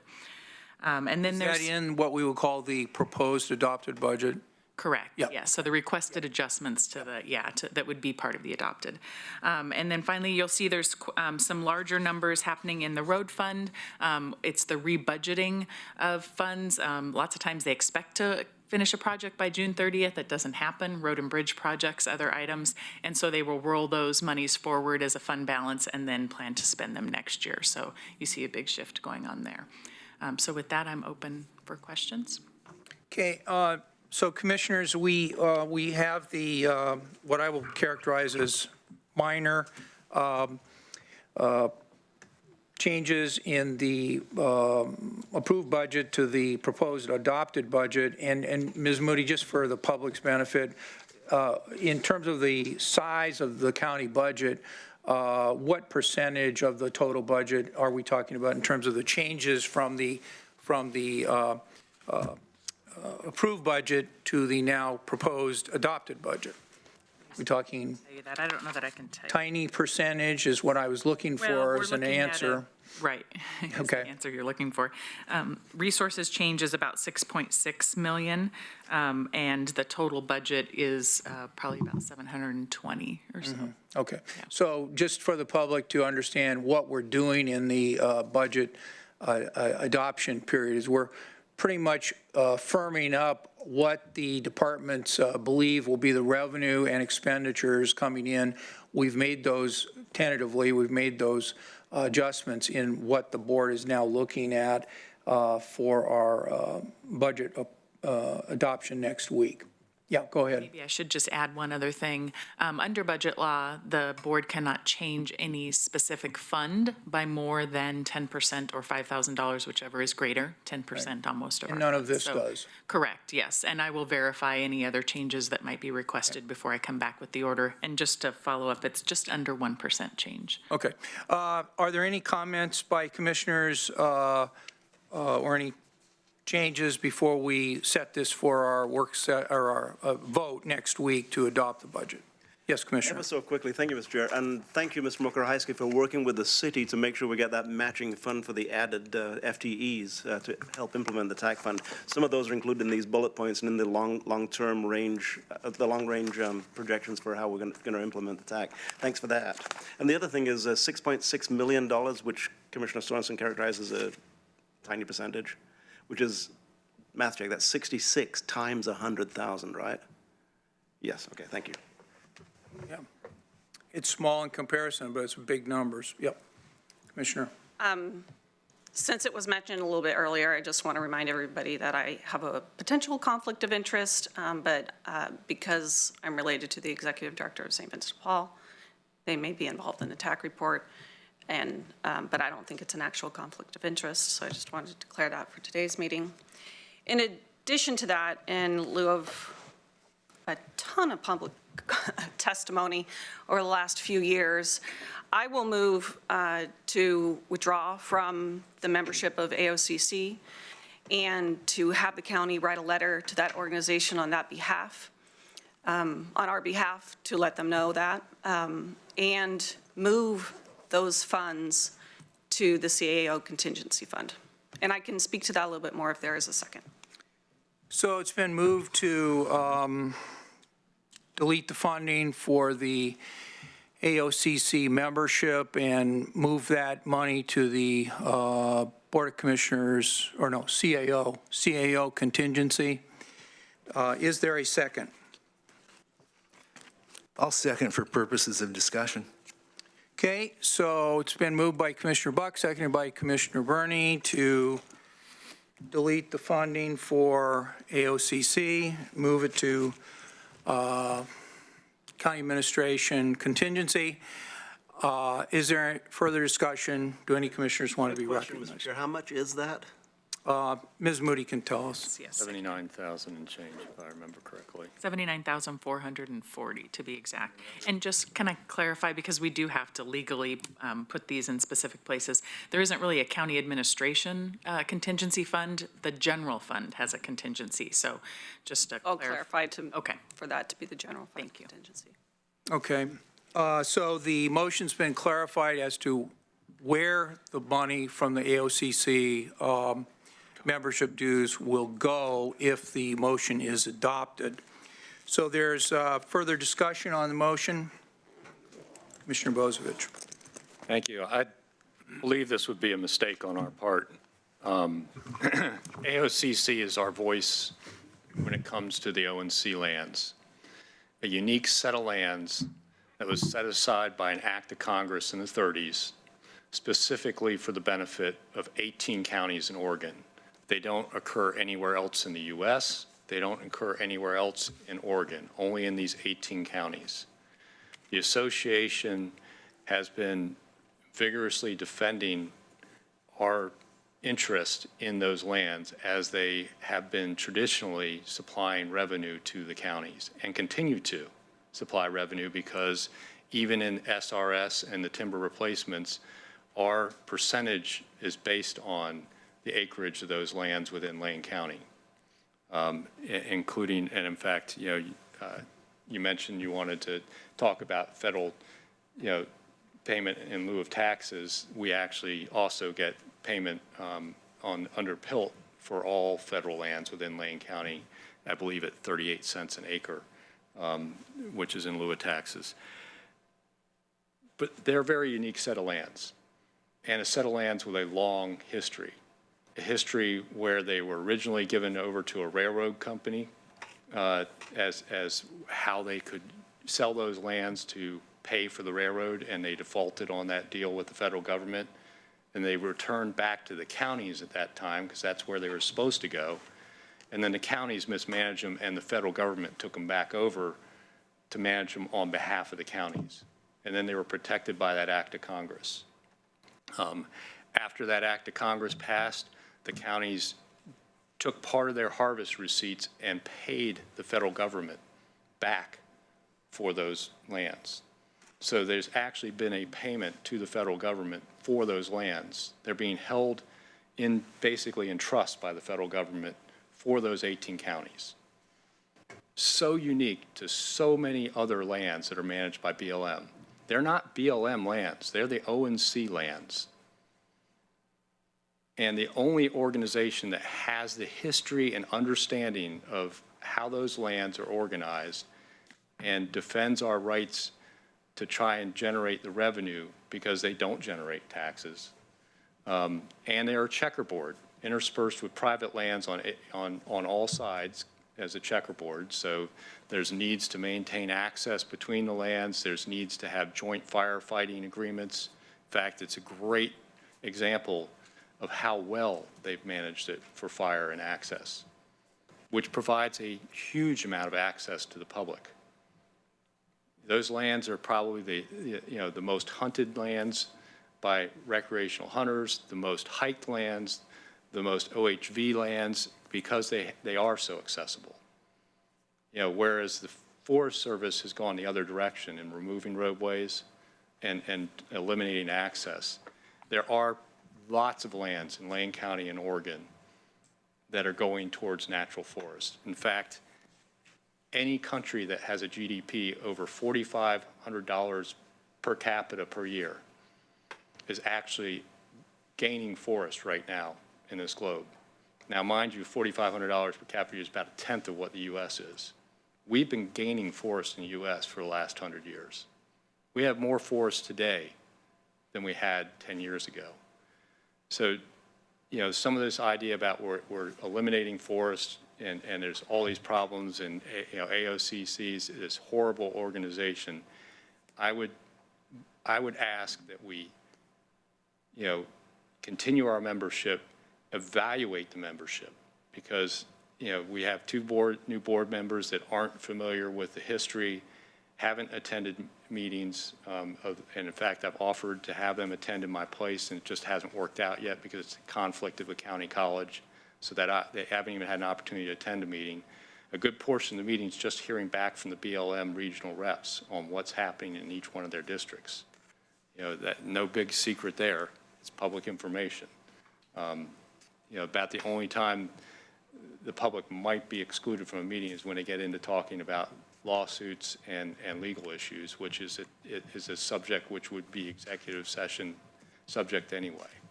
So I would offer that, you know, we not adopt this motion, and that maybe we look at, you know, give it 6 months, come attend some meetings, evaluate the value of this to Lane County.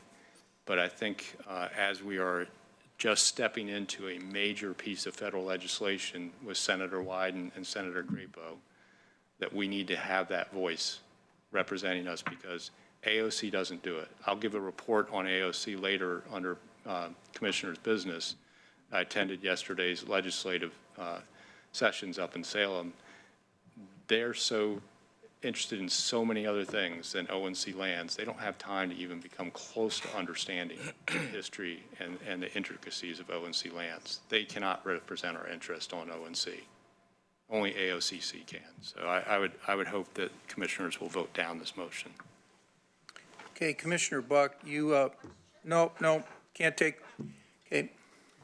So I don't come to this motion lightly. If anybody knows me, I do extensive research before I make a big decision. And I've done significant research on the body of the organization. I've attended meeting. And what struck me the most in order to have me at this particular position, providing this motion, is that my understanding is that all the members of AOCC put in public dollars as membership dues. And to me, and for many people out there, that requires transparency from the public, of public funds. And that is my fundamental problem with this particular governance of this agency at this point. It may be legal to do, to have the organization, excuse me, maintain the way that they exist right now. But I don't think it is ethical. I don't think that it is transparent to our community with their funds, that should it be put in place of this association, that there not be public transparency, meaning open public meetings, financials on the website, opportunities for the community to talk. When people ask me where are the meetings I would love to attend, I have to tell them, I'm sorry, I don't even have that information. All that should be public. And without that transparency level, I cannot responsibly put those funds into a membership of an agency like that. I want to be able to see that everybody in the community can participate. You know, we put funds in LCOG, they do that. We put funds in LRAPA, they do that. This is my basic concern. And until the association updates its governance to be able to reflect this, I will continue to be in this particular position. So I just want to make it clear to the public, clear to my fellow board members, that that is my main stickler of an issue with this membership. Lots of people have talked about lots of other reasons, which may or may not be valid. That's my particular stance when it comes to public funds. So if for some reason they change their mind and do something like that in the future, I may reconsider it. Right now, this is where I stand. Okay, other comments? Go ahead, Commissioner. Yeah, thanks. Are you sure? Yes. Okay. First off, bear with me. First off, I actually reject the notion, as someone who received no timber company support, that commissioners vote strictly according to who supported them when they ran for commissioner. I just want to make that point. I honestly think there's far more integrity on this board than that.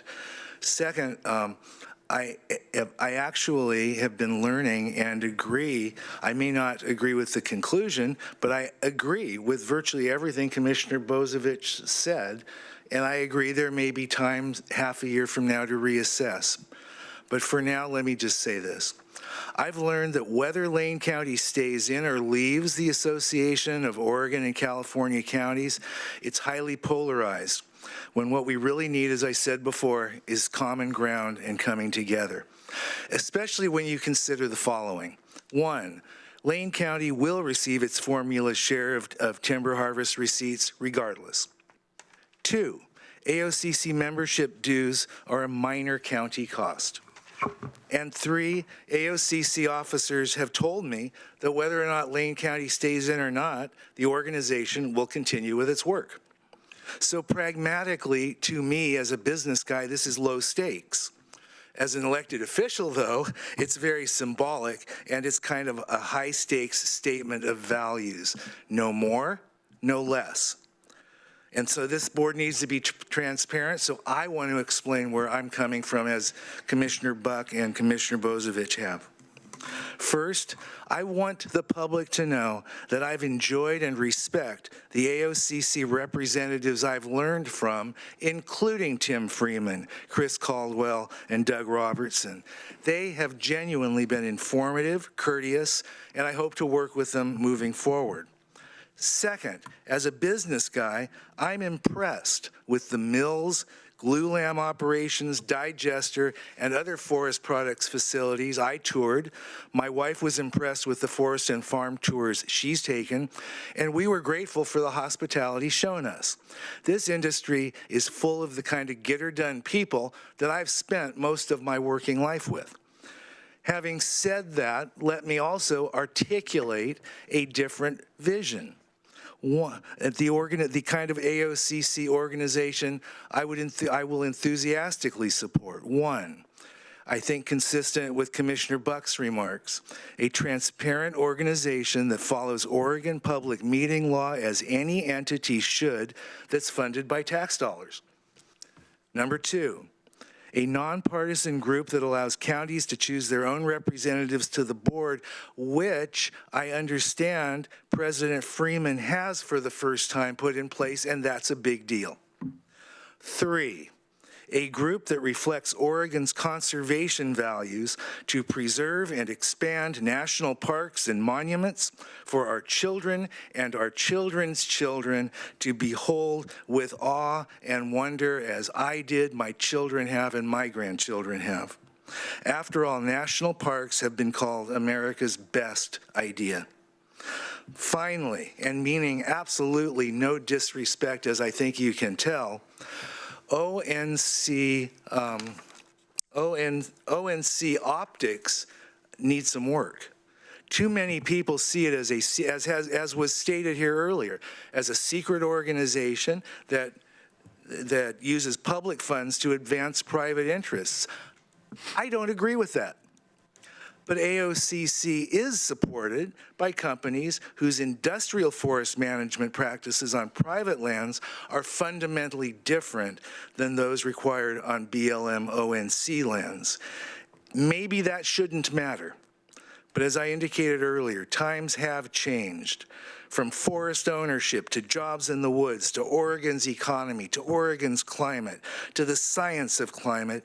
And in a changing world, it's our counties that need to be, and our people that need to be made whole.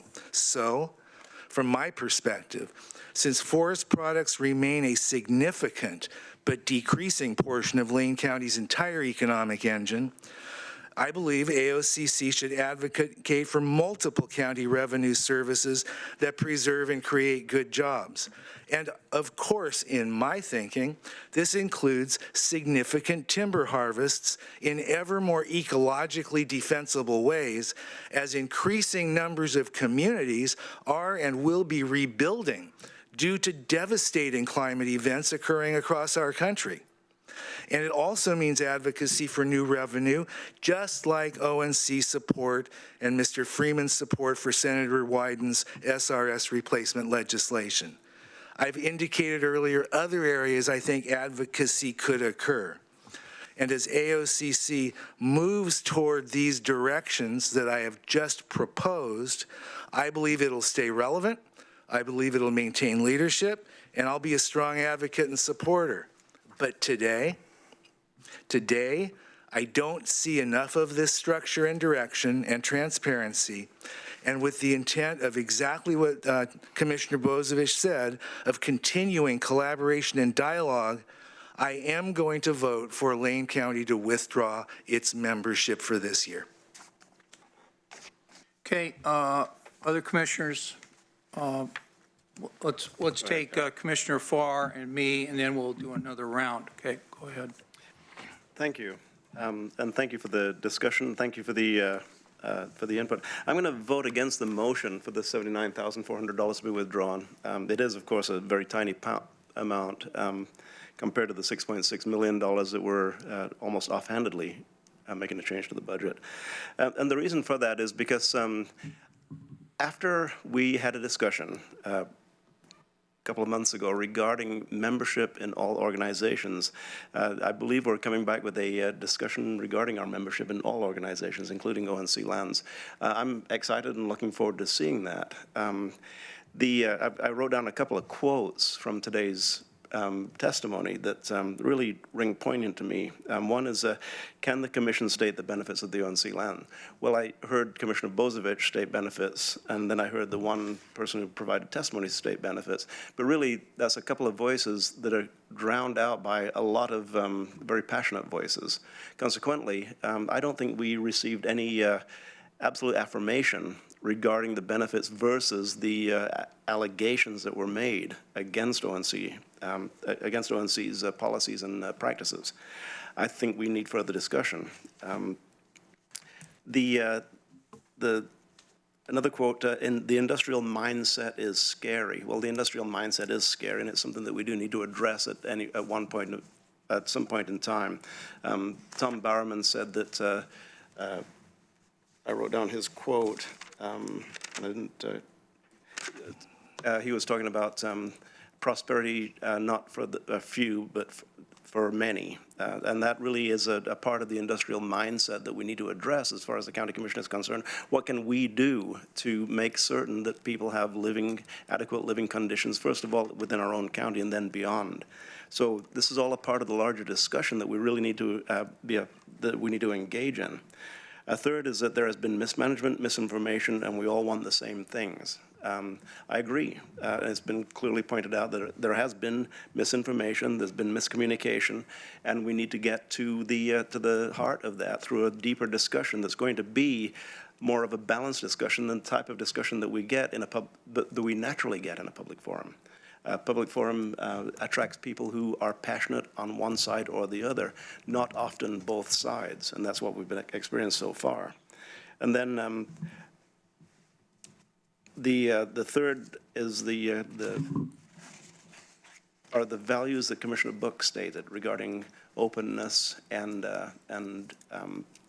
allowing the public to see how their tax dollars are spent. I agree with that completely. I have never been to an OACC meeting. Actually, I sat in at the very beginning of one time, so I really personally don't know what actually happens inside of them. I do know of the benefits that we do receive from them based on testimony that we've received not just today, but for the last 7 years that I've been on the board. So I believe we need to have a greater discussion. I believe that that is in place. I hope you'll all support me in rejecting this motion at this point in time. Let's revisit it after we've really heard the truth, the balanced presentation regarding the benefits of OACC versus the remarks that were made in public testimony today and that we've heard over the last several months since the budget process began. So I believe we need to look at it very deliberatively. I don't believe that withdrawing this year's membership is deliberative in any way, shape, or form. It is merely a symbolic statement, and I don't think this is a good time for a symbolic statement. Let's have a broader discussion before we make any decisions. Thank you. Well, first of all, I wanted to say that when Ms. Dewey brought in her exhibits 1, 2, and 3 today, it was kind of a blast from the past for me, because one of the ending points of the October 2009 period was the decision that year about what the county was going to do. If my memory is correct, the Budget Committee voted to take out the money for O&C Association that year, and then the board moved it to a contingency to be revisited at some point during the fiscal year. And so the vote was by the commissioners 3-2, one way to not fund O&C Association, and then later to fund it. And the result was this board order that said, well, if they're going to be transparent, and they're going to let commissioners attend the meetings, and they're going to comply with the public meetings law. And of course they said, well, we're a private group, so we don't comply with the public meetings law. Well, okay, then the phrase was, you'll be treated as a public meeting under, and that they will work on, and at that time we were using the phrase carbon sequestration. I don't think we were using the term climate change, but I was, and this will be a verb that's used in my household by certain one person I live with, harping. I was kind of harping on the issue of carbon sequestration throughout the year about how they're not working on such a cutting edge thing. And so the bottom line was, okay, we're going to say they're going to work on climate change. I mean, they're going to work on carbon sequestration. They will report back to us on any issue of old growth management, land swaps, or wilderness designations. They will treat the meetings as public, and they will increase their membership, and they will work to reauthorize the Rural Schools and Community Self-Determination Act. And I think it's fair to say that they did work for the renewal of the act. I think it's also fair to say that the association did respond to concerns about some counties didn't have any membership. But I think it's also fair to say that they did almost nothing in the other areas. And I asked questions about this board order for a few years, and then I stopped asking questions about it because I really didn't think the board was that interested in it. And up until today, I didn't think the board was really going to change its mind either. So my view is that that this would be a good thing to do. When Benton County left, they just withdrew their money. They did not have a big show about it. They just said, we're not giving money to it. If it improves, we might not. Multnomah County was more dramatic. You know, you sued over the Cascade Siskiyou National Monument, and that's it. I think ours should be more like a business decision, like a budget decision. Like today, we have to decide whether to give staff direction to bring back the adopted budget with this money going to them, or having this money not in and staying in our fund. And I think that's the narrow issue today, and I agree with the motion. So we'll have another round, and let's try to take them in the sequence we did before. I can't remember everybody, but I think, Jay, you were first. So if I can ask the administrator a quick question. You did a survey last year of the various associations we pay dues to. How many total was that? Do you know? How much? No, how many? Dollar amount, or how many organizations are we paying dues to? Do you remember? I don't have the number off the top of my head. It was a lengthy list. Yeah, probably over 100. Could be. Yeah, I know for instance, we pay for the Oregon State Sheriff's Association. which is not a public organization, does not have public meetings under public meeting law.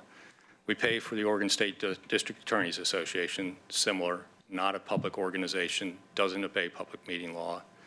In fact, I believe there's an association of county administrators that met yesterday at 3 o'clock. Is that a public organization that adheres to public meeting law? It doesn't follow public meeting laws requirements, yeah. Yeah. So I'm just saying it's inconsistent. In fact, you know, Travel Lane is a private nonprofit. We also contract with multiple private nonprofits that don't have public meeting law meetings. Their boards meet in secret without the public there. So, you know, if that is the only reason you're voting to pull out of this, we need to look at that 100-plus organizations we pay dues to, and everyone that doesn't have public meeting law meetings, we should be withdrawing our dues from. If that is the only reason you're focused on the ONC Association. The thing is that a lot of these associations, you know, function best as a private organization. Travel Lane functions well as a private organization. I don't think anyone, you know, thinks that there's some nefarious work going on in Travel Lane. Yeah. They spend a heck of a lot of money annually from our transient room tax, all public money, yet their meetings are not considered public meetings. So, you know, like Commissioner Farr said, we have a future agenda item to look at our associations we're members of and determine the value of them and whether or not they're meeting public meetings laws.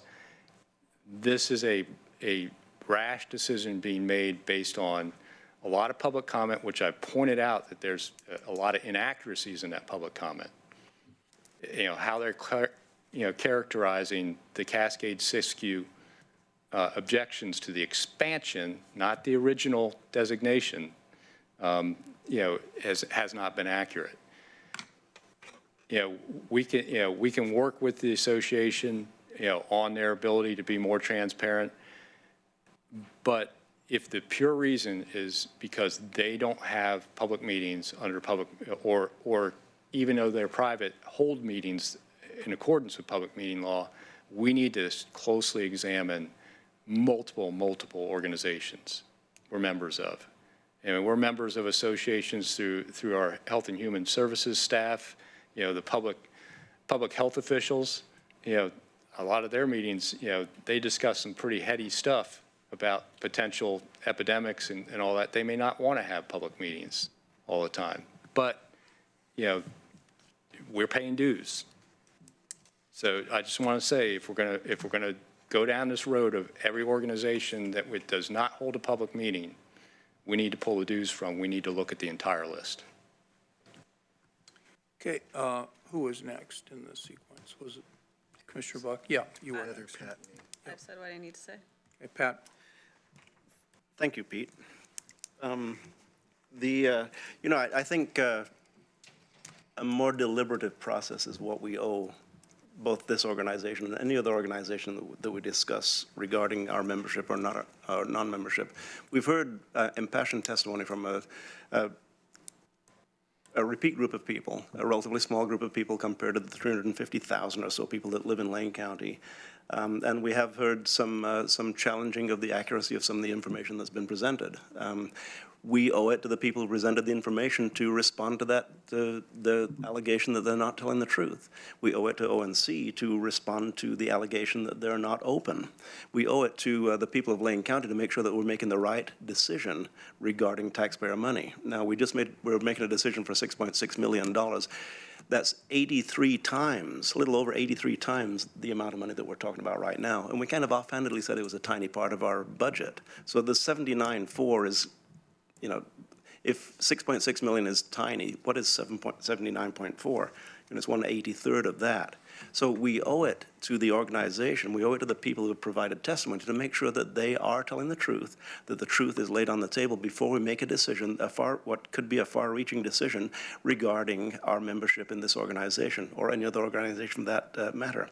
So I hope that my fellow commissioners will join me in voting down this motion and revisiting the motion, a future motion to withdraw from ONC counties after a more deliberative process, which is already outlined. I don't believe it's scheduled, but it's already outlined for future schedules on our board calendar until we have that process completely ironed out. Because at this point, we would be passing a vote with a lot of unanswered questions, with allegations that people who have provided testimony aren't telling the truth, with allegations that the organization that we're talking about is hiding what it does. We need to get that out in the open. And as Commissioner Buck said, make certain the public is fully aware of where their money is being spent, not allegations of how their money might be being spent. So I'm voting no on this in favor of a broader and more deliberative discussion, which would involve not only ONC counties, but other memberships that we have, but very specifically ONC is the core of that discussion. OACC, excuse me, is the core of that discussion. So please join me, vote no on this, and let's talk about it more when it comes before the board with a balanced board discussion item. Okay, Commissioner Berney, anything further? I didn't until I heard all these comments. So I would like to give my take on the comments for what it's worth. I, for not one, was not persuaded by the public comments today. I have had, as I indicated in my statement, I've been trying to study this and learn this, and I don't pretend I'm through, and I don't pretend that my position won't evolve. But, and that studying, just to let you know, included my wife and I for 3 hours visiting the ex-BLM forester, Mr. Caldwell, at his home, who works for AOCC, and everything he stated was honestly fascinating. I mean, it really was. There's a lot there. So I guess I don't agree that this decision is being made either hastily or just because, a lot of people were commenting today. And forgive me, I don't like doing this, but I'm going to on this one occasion. The reason we had requested, I thought, a work session on this subject was with both AOCC and others there was so that we could learn before we had to make this particular budget decision. That did not occur. There's nothing to say we can't revisit it later, which is what Commissioner Farr asked. He just said go along with it. I have a question of, and another thing that did not occur to my satisfaction, I apologize, due to many, many requests, was I had said, of all the organizations that Lane County as a member of and pays dues for, could we please have a matrix that identified the amount we pay, the objectives of the organization, the benefits that have accrued to Lane County, and a variety of other things. We got part of it, but we didn't get all of it, and I was hoping to make this decision on the basis of all that information. As I recollect, forgive me if I'm wrong, but weren't there, I don't know, between 10 and 12 or 13 organizations that were part of the budget that the Budget Committee approved that we did look at? Not 100, but about 10 or 12 or something like that? Those are county level. Yes, county. So a difference yes. between the list that Commissioner Bozovich is discussing where there's organizations out in departments that are paid for. Right. Or the ones that I brought on that list and provided that information to you were on the county level ones. Right, thank you. That's what I thought. Money, though. Right. Sorry. It's all public money. It is, absolutely, yeah. There was just, comes that from was the department additional budget or out of- information that was given through Budget Committee. As I was saying. Sorry. No, that's okay. You're allowed. It didn't detract me. It is all public money, but again, we were looking at organizations the county pays dues for, if my recollection was correct. So I did want to say that. I was very intentional. I made no allegations against AOCC. I'm enamored with the potential of the organization. For those that have talked to me, initially, my intent was to try and to stay with them, be on the board, and to try and change the system from within. But correct me if I'm wrong, has Lane County ever not been a member of AOCC, a dues-paying member? I'm aware of it. We- Largest ONC county. So we're the second largest ONC county. We have never not been a member.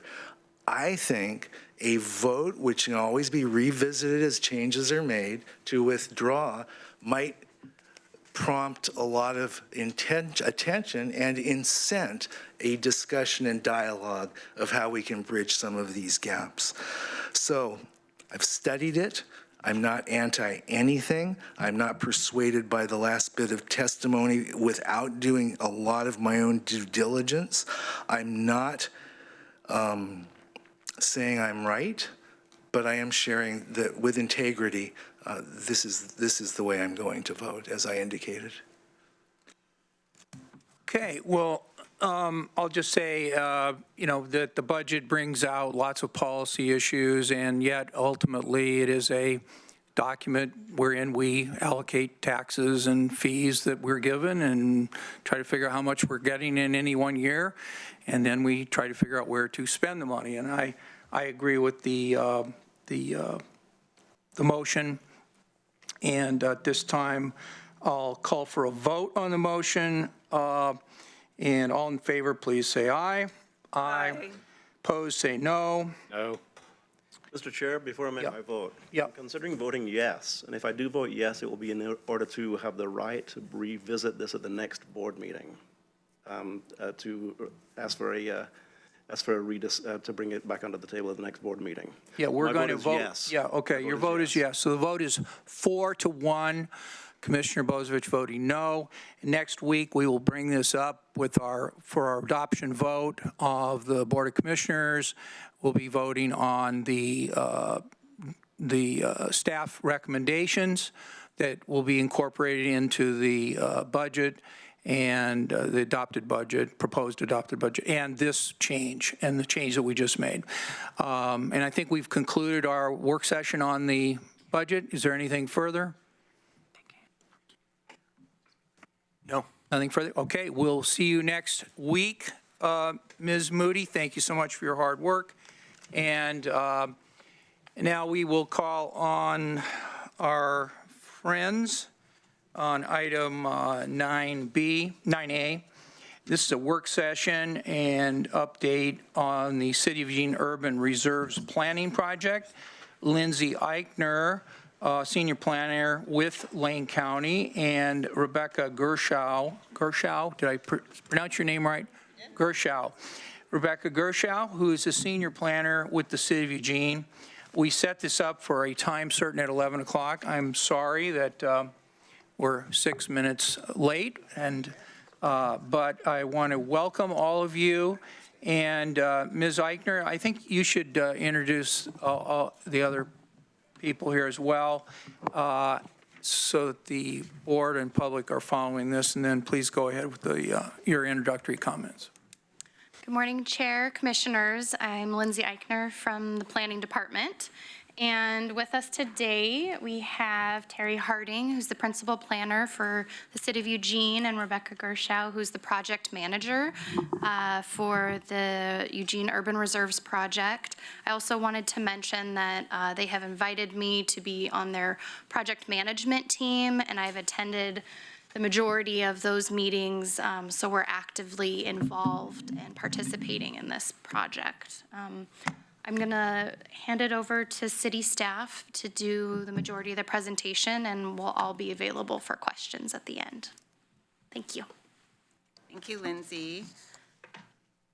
Thank you, commissioners. Thank you for having us here. It's been a year since we came and presented where we were with Urban Reserve so far, and a lot has happened in that year. So we are excited to report out to you on our work to date and talk to you a little bit about where we're going. I also wanted to introduce other members of our project management team and all of the members of the audience. Do you guys want to introduce yourselves, actually? We have a whole variety of staff, including county staff, who have been actively participating on our project management team and are here to answer questions as needed and jump in where appropriate. So we're going to, we have a lot to cover, and I'm a bit of an oversharer, so I'm going to talk fast and then try to leave plenty of time for questions at the end. We're going to focus mostly on the technical analysis work that we've done, but Terry's going to kick us off and set the stage and talk about the work that we did previously to urban reserves to get us ready for this project. Hi again. I feel like I was just here talking about River Road, which is another project that's implementing Envision Eugene. But mostly for the two new commissioners, I wanted to give you just a little bit of background on Envision Eugene and what led us to be doing this project of urban reserves.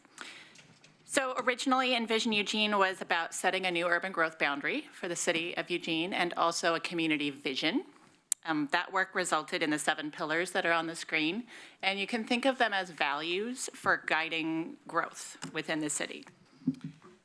At the end of all of our technical work, there was not a demonstrated need to expand our urban growth boundary for housing. And so that is important because there is an affordable housing crisis in our community. There's a need for all kinds of housing and a great interest across many different stakeholder groups in planning for housing and doing it well. And so through the process, staff and community members working on Envision Eugene proposed some action areas. And one of them was clear and objective code work, which is a project that our city is moving into code writing, code amendments.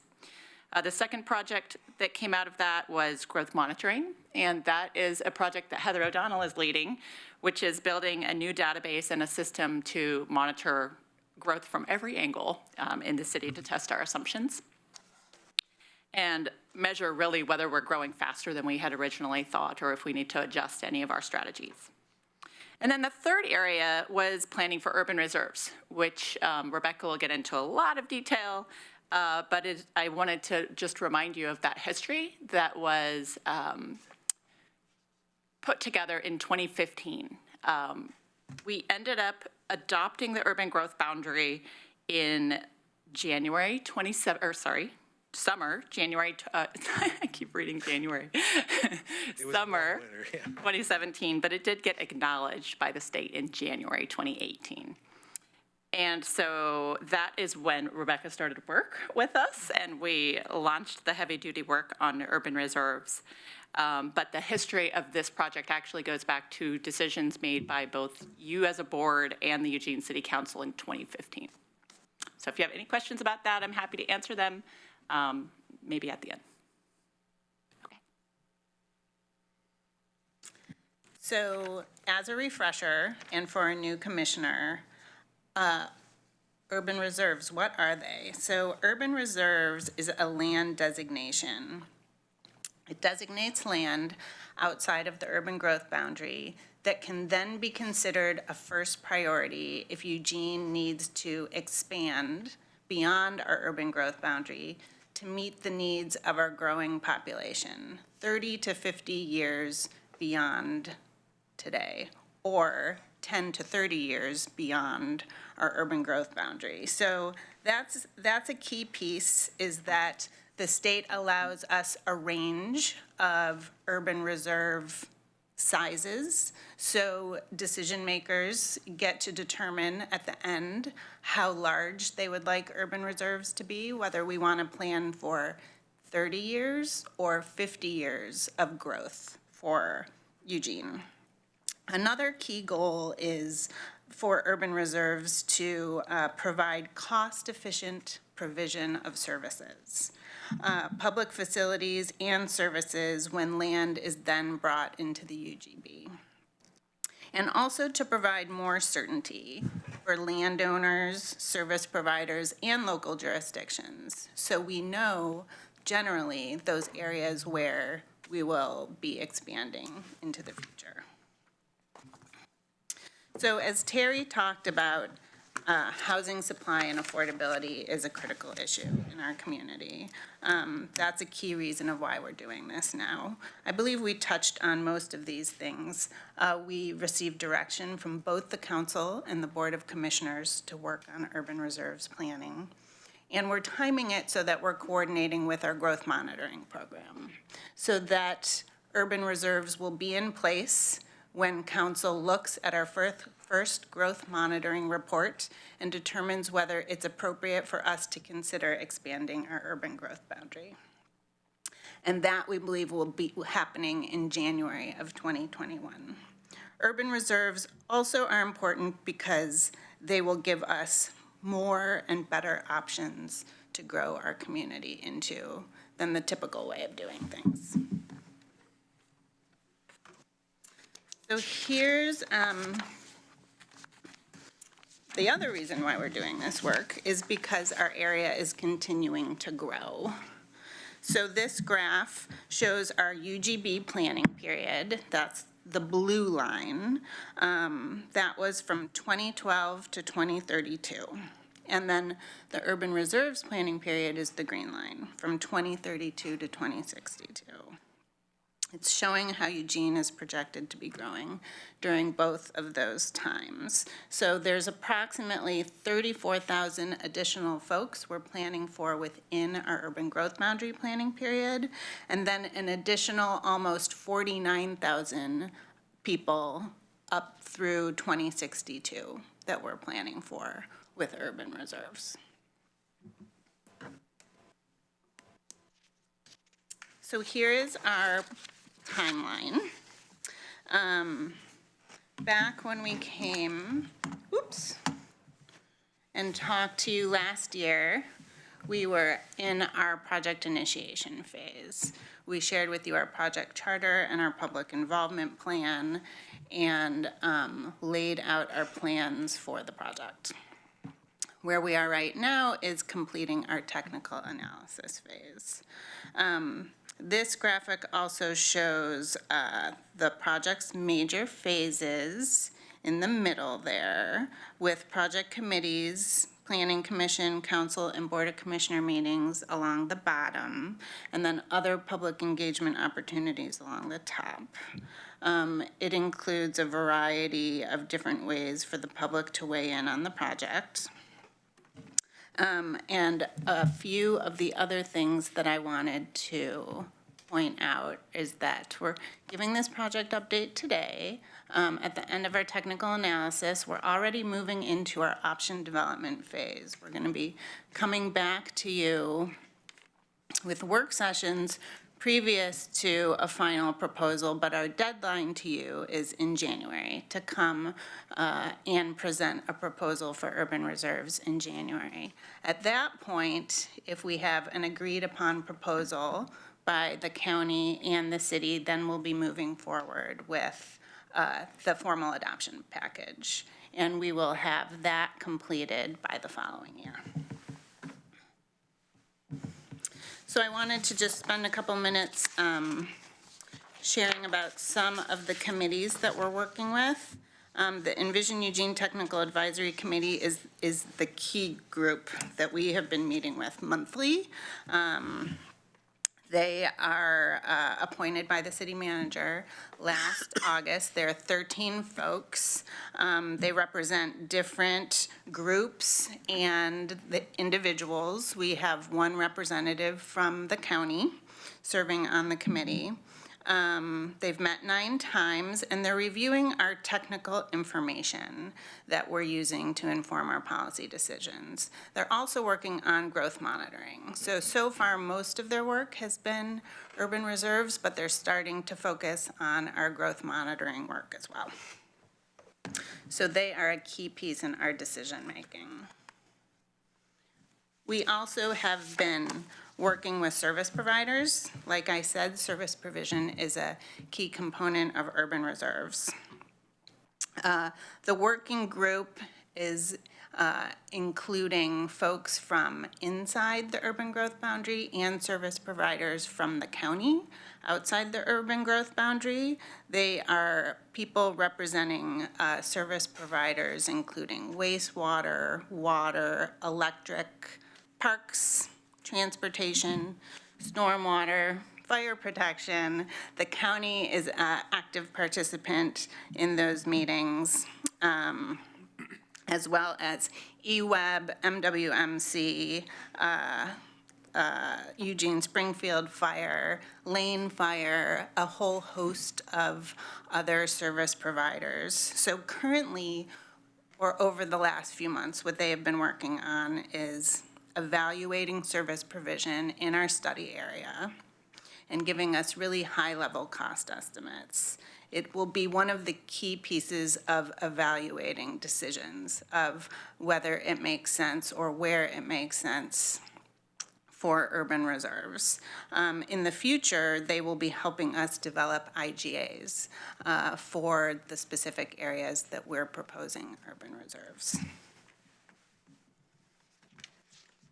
And we also have a triple bottom line sounding board, which is a city city focus project initiative where different projects are, well, all projects really are being reviewed internally through the city's sustainability framework, but some projects have a specific group, outside group, that is helping evaluate those projects based on sustainability. So looking at social equity, environmental stewardship, and economic prosperity. This group also is going to be helping us with our suitability analysis, with the more qualitative piece of our work. So far, we've only met one time, and it's mostly been background information, but we are scheduled to meet 2 more times during the project. We also have a County Transportation Advisory Committee member participating on the TBL committee, and we have a Neighborhood Leaders Council participant from the county representing the Santa Clara Community Organization. So we have county representation on that group too.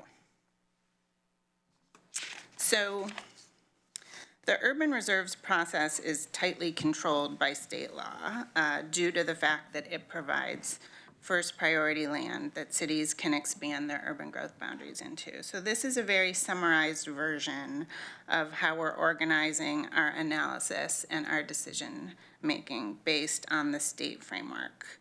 These first 4 steps, the green steps, are our technical analysis, and I'm gonna talk more about that now.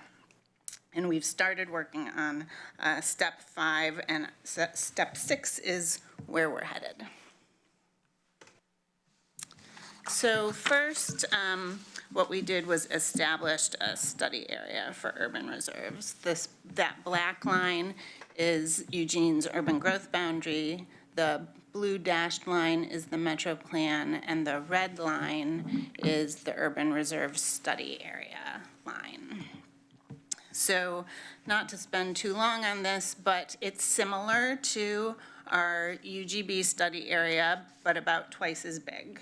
We're looking at land basically 1 mile at least from the urban growth boundary, except in areas like I-5 and the Mackenzie River cuts that short, or areas where the Metro Plan extends wider than 1 mile, than like over by the airport, then we are extending as far out as the Metro Plan. So we coordinated with a wide variety of folks before we set our study area. These are the lands that we're looking at as potential consideration for urban reserves. And we have about 26,000 acres that we're studying there. For comparison, we have about 38,000 acres inside the urban growth boundary. So it's about 70% of the size of our UGB. So we, at the same time as developing our our study area, we started working on our land need model. So how much land do we need for urban reserves? We hired consultants from Eco Northwest to help us retrofit our land model that we developed for the 2012 to 2032 buildable lands inventory. So instead of looking at land inside our urban growth boundary, we're looking at land outside, obviously. Excuse me. So we have developed land need projections for urban reserves. This is the very summarized version of that. And again, we're looking at a range of 10 to 30 years of growth. So we're considering 2032 to 2062 needs. We're basing this on newest population projections. So Portland State University just came out with draft 2019 forecasts, which we're using. And we're also using employment forecasts from Oregon Employment Division from 2017. And we're carrying forward most of our policy assumptions from Envision Eugene. So those include 10 to 30 years of growth is beyond the 20 years. Correct. Yes. Okay. I was like, that doesn't add up to 30 years, so. Just want to make sure I was getting so that's the 30 to 50 years that an urban reserve covers. Exactly. And so those, the columns there, 2032 to 42 is the 10 years. 32 to 52 is 20 years, and 32 to 62 is the 30 years out. But you can also describe it as 30 to 50 years. And I go back and forth, and it confuses people. So the bottom line is that we're looking at a land need for urban reserves of between 1,800 and 5,800 acres of land. So that's how much we need. And here is another way of looking at it.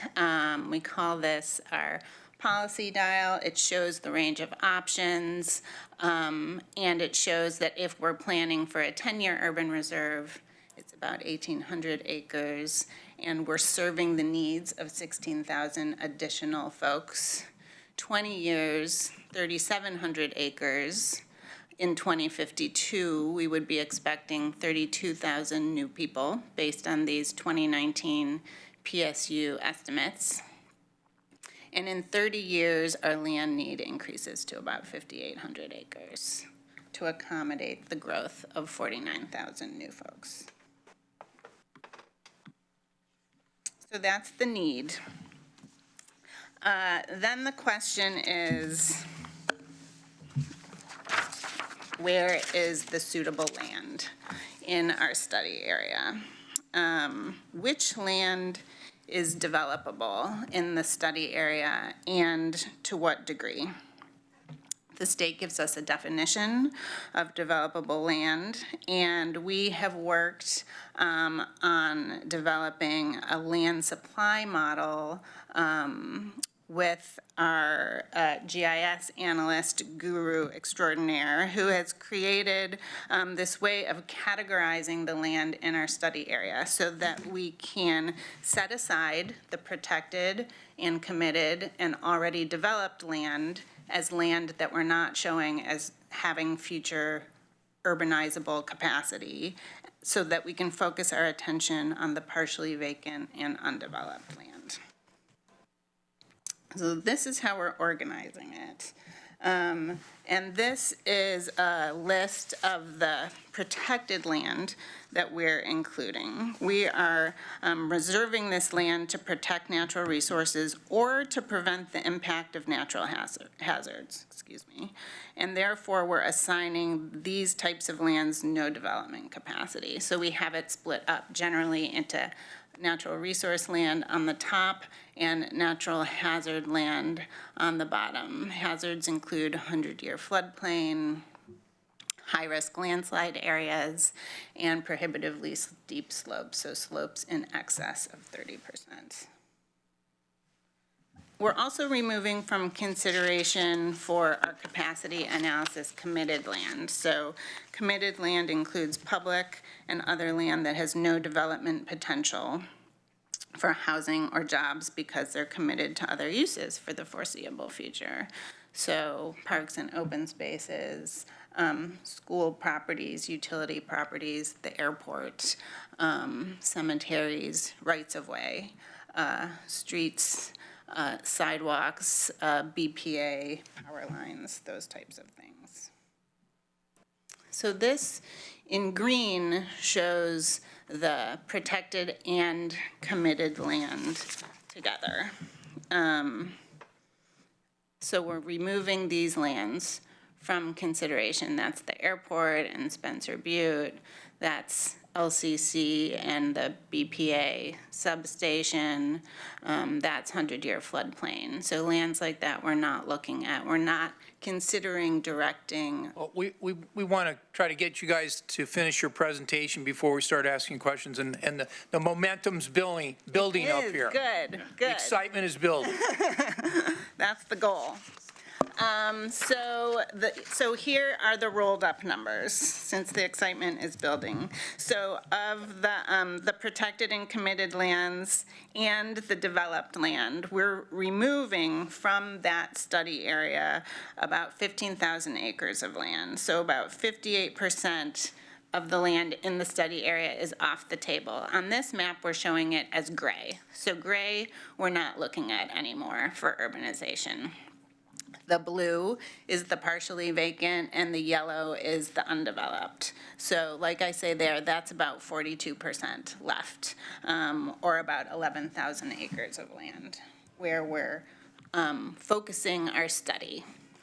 This is just another way of looking at it. We're splitting the study area into sub-areas for analysis, and this is a detail of that map. I'd like to point out, in case you haven't seen it already, we have a web map on our project page that you can zoom into. You can put your tax lot or your address, or you can just click on different points within our study area, and you can see the type of land that we have categorized it as, whether it has protected or committed land on it, those types of things.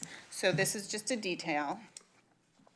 It's showing sort of the big and the small, and this is another way of looking at combining our need and our supply.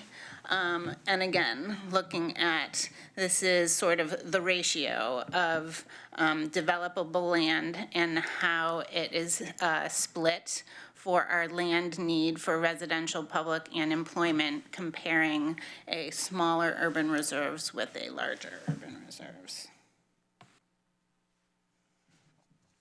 So what all of that work so far, looking at the need, looking at the supply, does is moves us towards developing a capacity analysis. So a capacity analysis at a very high level is just looking at how many homes or jobs could be accommodated on the developable land.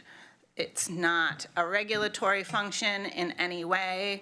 It is just giving us a sense of whether we have enough land here that is possibly available for urban reserves. So for the capacity analysis, we're combining our land need and our land supply to determine how many homes or jobs can be accommodated. It doesn't assign uses to specific land in the study area, but it identifies whether there's enough land with specific characteristics, and those characteristics are slope, elevation, and lot size that we look at to sort of meet different needs. For this example, we looked at low-density residential, because low-density residential land makes up the majority of the urban reserve's land needs. And we have the detail of the density assumptions, the different density assumptions that we're assigning to different types of lands in our land need model. And again, they're generally the same assumptions that we used in the 2032 buildable lands inventory. And they're based on the actual density that was achieved inside the UGB between 2001 and 2012. So we also looked at industrial capacity, potential industrial capacity. While low-density residential land makes up the majority of the land need, industrial land has certain characteristics that are different from residential or commercial. And so we looked at whether we had enough land with these types of site characteristics that could potentially be suitable for industrial land. We have a need for about 963 acres of industrial land if we plan for the 30-year urban reserves. And looking at these site characteristics, we have about 2,600 acres of land that we could select from. Again, this is a good time to point out that I think I failed to say this, that we're looking at different types of uses. That's what our land need model is based on. How many homes do we need? How many jobs do we need to provide? But urban reserves is simply urban reserves. We will not designate specific uses at that point. That'll come later, if and when we expand our urban growth boundary and select that land from urban reserves for our urban growth boundary expansion. So our suitability analysis is the qualitative piece of the analysis. What we've done so far is the quantitative piece. We are moving into our suitability analysis, which is also what we called our option development phase on our timeline. We're using that input from our service providers, from our TBL sounding board, from our project management team to evaluate land based on these specific criteria that have been laid out by the state. So we're going through these criteria. And you're going to be able to wrap up in about a minute? I am. Yeah, good. I'm almost Thank done. you. And Like then, I said, the excitement's building up here. okay, I know, I'm sorry. I'm really almost done. And then we are going to be going through and selecting land in this priority order. So this may look familiar to you. It's the same order that we have for UGB expansion, except in our case, if we expand the UGB next time, the first priority land will be urban reserves. In this case, we don't yet have urban reserves. We're selecting land for urban reserves, so we're first going to be looking at exception areas, which are basically mostly rural residential lands, to select for inclusion in urban reserves. And I can talk more about that if you wish. So as a reminder, we're coming back to you in the fall and then in January for action on urban reserves. And I just wanted to spend, there's a couple of things that I didn't talk on earlier. So the city is leading this. We are not doing this alone. Lindsay underplayed her participation. She and Kier have been very active participants on our project management team, coming to public meetings, putting in a lot of hours on this project, and we really appreciate it. We can't do it without the county's participation. You are decision makers on this project. We also have been trying to involve county residents as much as possible. Twice we have mailed notices to 1,500 county residents who are the study area residents in the fall and just now in the spring before 2 public meetings that we had.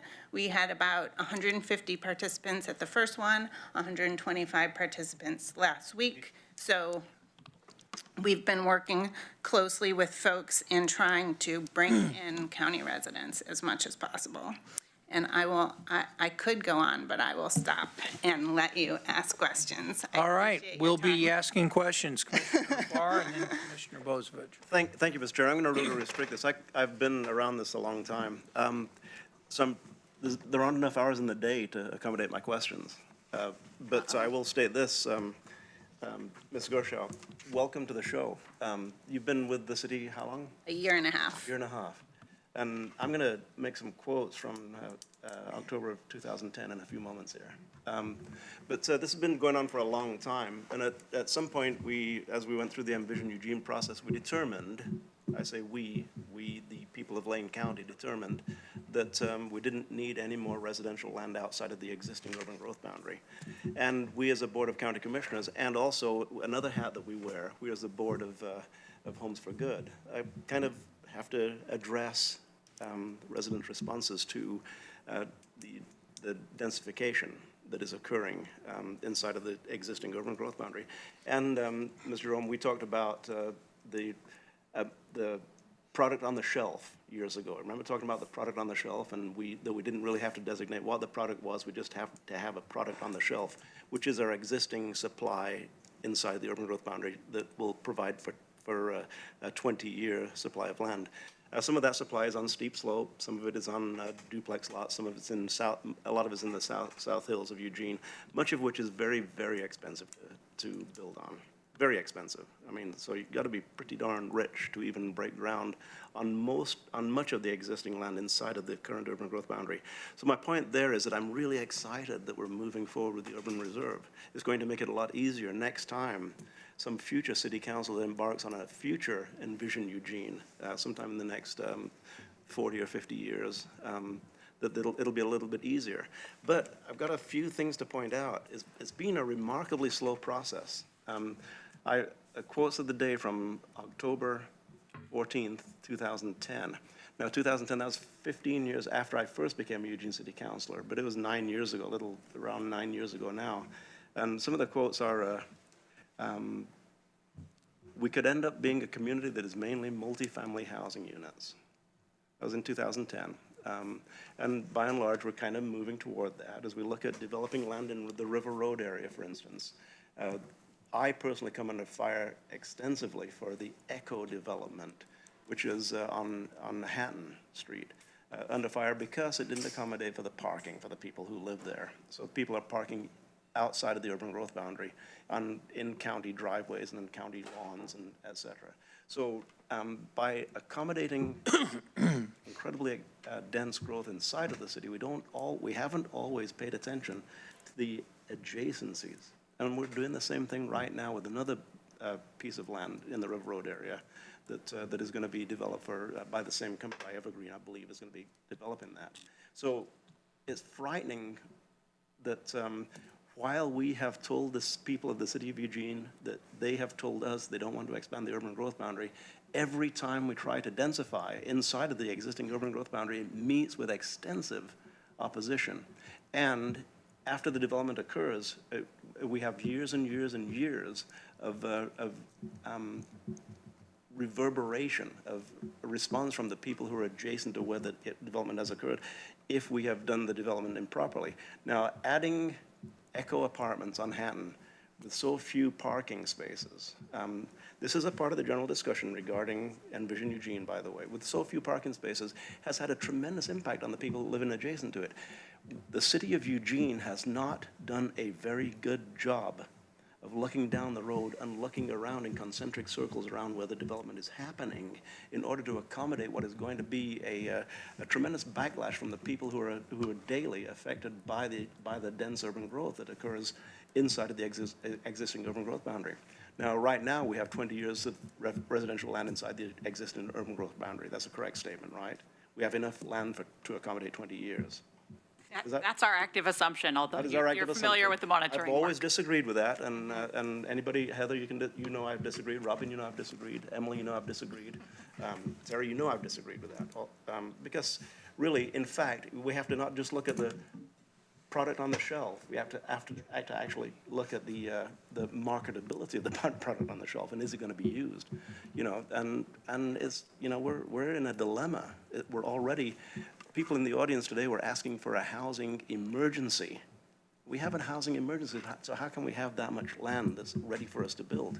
So anyway, back to the urban reserve. Thank you, and thank you for joining us. And your discussion is fantastic, and I'm glad we're moving forward with it. But you're talking about adding 49,000 people in the city of Eugene in the next, what was it, 30 years? Was that 50? That goes out to 2060. 2060. So I moved here in 1973. So I've been here not quite half a century. And the city of Eugene's grown by a lot more than that since then. But land was cheaper. No, it was easier to move here, easier to build a home, and easier to get paid and make a mortgage payment throughout much of those years. So you're anticipating that the city of Eugene's growth will slow down significantly from what it has since 1970. So the 49,000 people is between 2032 and 2062. If you look, it is slowing down slightly. It's at about 0.7% instead of 1% growth rate. If you look from today, it's about 70,000 additional people. It is, and this is based on projections, very well informed projections. However, there are some things that you've never really answered to me, and that is, what about climate refugees? We know that people are going to be escaping places where there's no water to come to live in places where there is water, less expensive water. We know that's going to happen. So those projections really don't take into account that we're going to have masses of people coming from the Valley of the Sun, because there's no water in the Valley of the Sun, or even from Central California, because there's no water in Central California in our projections for climate change. So, you know, these numbers don't take into account what really is going to happen based upon other people's assumptions regarding climate refugees, climate change, and the things that are happening globally. We have asked PSU about that. You're right. They're not currently basing it on climate refugees. They're looking at current trends. That's what they base their forecasts on, but they update their forecasts every 4 years. And in our case, every 4 years we'll be scrambling with the newly updated forecast. And I don't like scrambling. I think we need to take a more proactive response to either say, hey, folks, don't come to Eugene, which is kind of what we're saying, or get ready for the people who do want to come to Eugene, because Eugene gets his water from the Mackenzie River and currently is using about, 20% of his allocation. So there's a lot more water for people to come here. So that, all of that, we have to look at it very pragmatically. The second thing I will say about that is that I'm glad we're doing this. John Rees and I talked about this quite some time ago, making an urban reserve. It's going to be easier, but you know what? Future city council, future county commissioners are going to be saying, why didn't they think about this back in 2019? Because we are going to get stung by this. It's not accommodating the kind of growth that we really should expect in the local area based on high school graduation alone, you know, based on the existing population wanting their kids to stay here after they graduate from high school. So last thing is a couple of more quotes. It won't be over until it's done. That's Mayor Kitty Piercy in October 2010. And another one, we can't set up a deadline, and if we can't set up a deadline and stick to it, then what's the community going to think of us? This is in 2000. Well, we've missed our deadlines over and over again, because John Rees said, let's see, John Rees said that this will be up to the Eugene City Council in 2011, which I was on, to make the decision. Well, it didn't happen in 2011. We didn't meet that deadline. And finally, Emily Jerome said,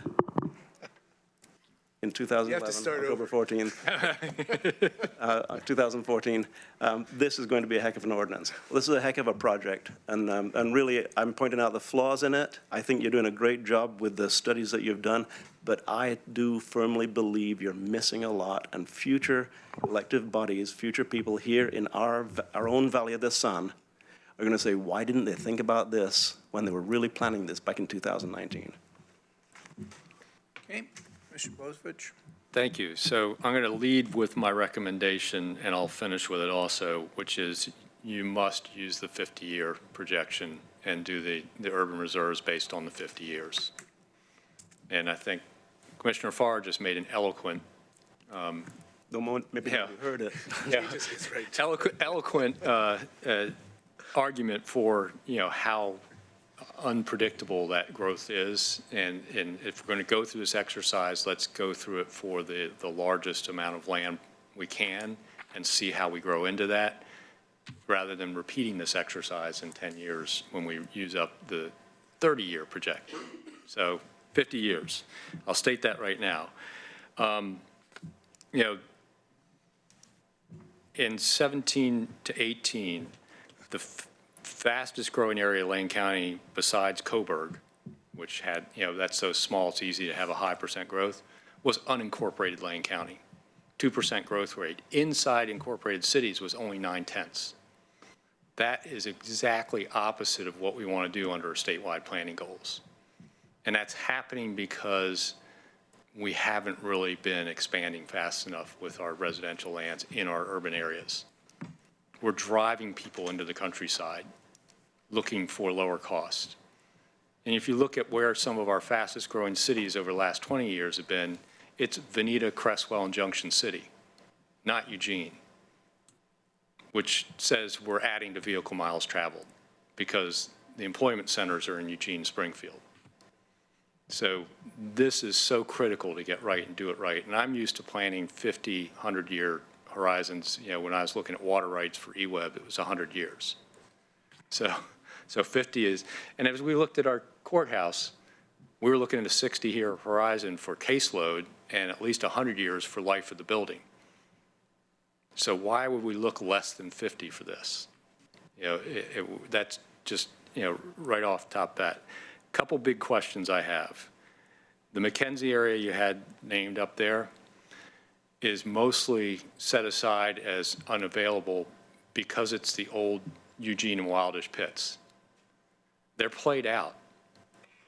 Is there any thought to removing them from the Goal 5 resource for the Metro Plan and the county's Rural Comprehensive Plan and no longer having them designated as a Goal 5 resource and allowing them to be redeveloped? You know, it's a significant amount of acreage. It isn't it's diked, so it's not floodplain. If I'm pretty sure that a lot of it's outside floodplain, floodway. So just a thought, as I looked at that, that immediately sprung to me that we, you know, and in particular, I know that the old Eugene Sand and Gravel headquarters would be easily redeveloped as commercial, maybe even, you know, would actually make a great multi-use zoning there where it'd be maybe commercial with residential. So just my quick look at the map and knowing the area pretty well is we need to maybe think about some areas we had designated Goal 5 aggregate resource that are no longer meet that qualification, because to be a Goal 5 aggregate resource, you're supposed to have a certain quantity of usable rock. It's all been mined out. So maybe it's time for us to undesignate that and think about a different use. Second, I noticed that you reached down into Goshen, and that's considered committed. Well, we went through a long Goal 14 exception to get that designated for redevelopment. And there's a lot of, it may, quote, be committed, but highly underutilized industrial land in Goshen. So this, the study area actually does not go to Goshen. We thought about including it, but it's kind of hard to tell in the context there, but that line. Seems to come past Highway 58. That's Highway 58 branching off to the right? So this is 30th, right here. And this is I-5, and Dillard Road's all the way down here. And so Goshen is, this way, is down here. So we come to, this is the BPA substation right here, and this is the city-owned Arley Park and LCC. So we're cutting off the boundary where generally where the Metro Plan boundary cuts off there, right at the top of the ridge. Okay. Might be a thought to think about whether you want to include Goshen in your study area. It just seems to me that it's has a short line railroad running through it, has highway access, it has everything you want in industrial lands. And it also, if you're going to talk about extension of urban facilities, it already has a water system serving it. The only thing it really lacks is a sewer system. And if we extend sewers for there, and we have a plan to actually extend sewers for there as part of that Goal 14 process, it also opens up some of the lands you've identified as redevelopable and buildable in the LCC basin as a logical extension of urban services. So those were my two quick thoughts as I just look at the map. But my biggest thought here is you really need to do the 50-year growth horizon, because we have 2,000 people urgently in need of housing according to our point in time count. right now in Lane County. And if 45% of the population lives in Eugene, that means there's about 950 people that ought to have housing in Eugene today that don't. So, you know, this is not something we should just kick on down the road. We need to keep moving ahead. It was part of the compromise deal with the home builders and all that as we came, we go back to that where they actually had a meeting, they put a timeline up. One of the things that kind of bought off on Envision Eugene and the fact that folks didn't sue over the mix of residential land versus mix of multifamily versus single family, or didn't sue over some of the buildable lands being identified in the South Hills, was because we were going to go to urban reserve and do it quickly. So keep the project moving, do it for 50 years. That's my biggest recommendations, but also consider thinking about redevelopment of those gravel pits that are played out. Thank you. I'll just jump in and say, first of all, thank you for this excellent work. It's really impressive, the number of people you've got involved, the number of committees, how extensive the outreach is. I'll just offer a few comments. You know, in 50 years ago, 1971, we didn't have fax machines. We didn't have computers in homes. My parents had a rotary dial telephone. The economy that we had then bears very little relationship to the economy we have now, and also the way people lived. Much more, houses with lots of kids, 1 or 2 generations. Now we have a lot of single occupancy type housing. We obviously have a much more different economy, and people live totally differently, and there's such a thing as telecommuting, and there's just all kinds of societal changes. 50 years ago, I don't think we'd have 3 women running this work. We've had all kinds of societal changes, and that's my fear about a 50-year timeline. The other thing I was going to say is when I was in graduate school, one of the things in geography, one of the things we did was look at how much land, different communities around the world consume. And Paris, France, when I was a graduate student at the U of O, 1973 and 4, Paris, France had a land area of about 41 square miles. And that was enough to fit Eugene and Springfield. Eugene and Springfield together had that. Now, Eugene by itself, and these are statistics that really you can rely on because they're from Wikipedia. But Eugene had 44 square miles, and Springfield has 16 square miles. So in the intervening time that I left geography graduate school, we now have a Paris, France that's the same size, and Eugene is now the same size as Paris, France, roughly. And now we have Springfield, 16 more square miles. So my point is that I think that we're going to be moving to a much more denser population. And yes, some people won't like it.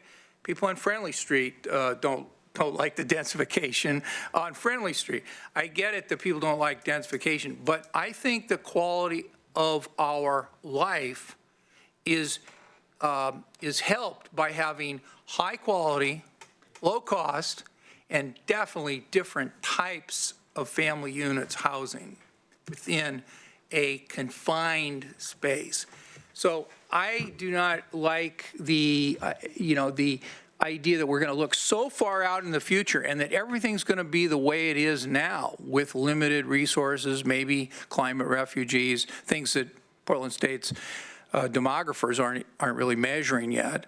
And so I just want to, give a little caution. My own view is I think the city's on the right track by being very skeptical about these projections and saying, we know what's going to happen. We know what the need is. I think you put up a slide that says, these are how many acres we will need. Well, that's what they said about the last urban growth boundary expansion that didn't happen. And by the way, our friends in Springfield, same thing. They were hot to make an urban growth boundary expansion.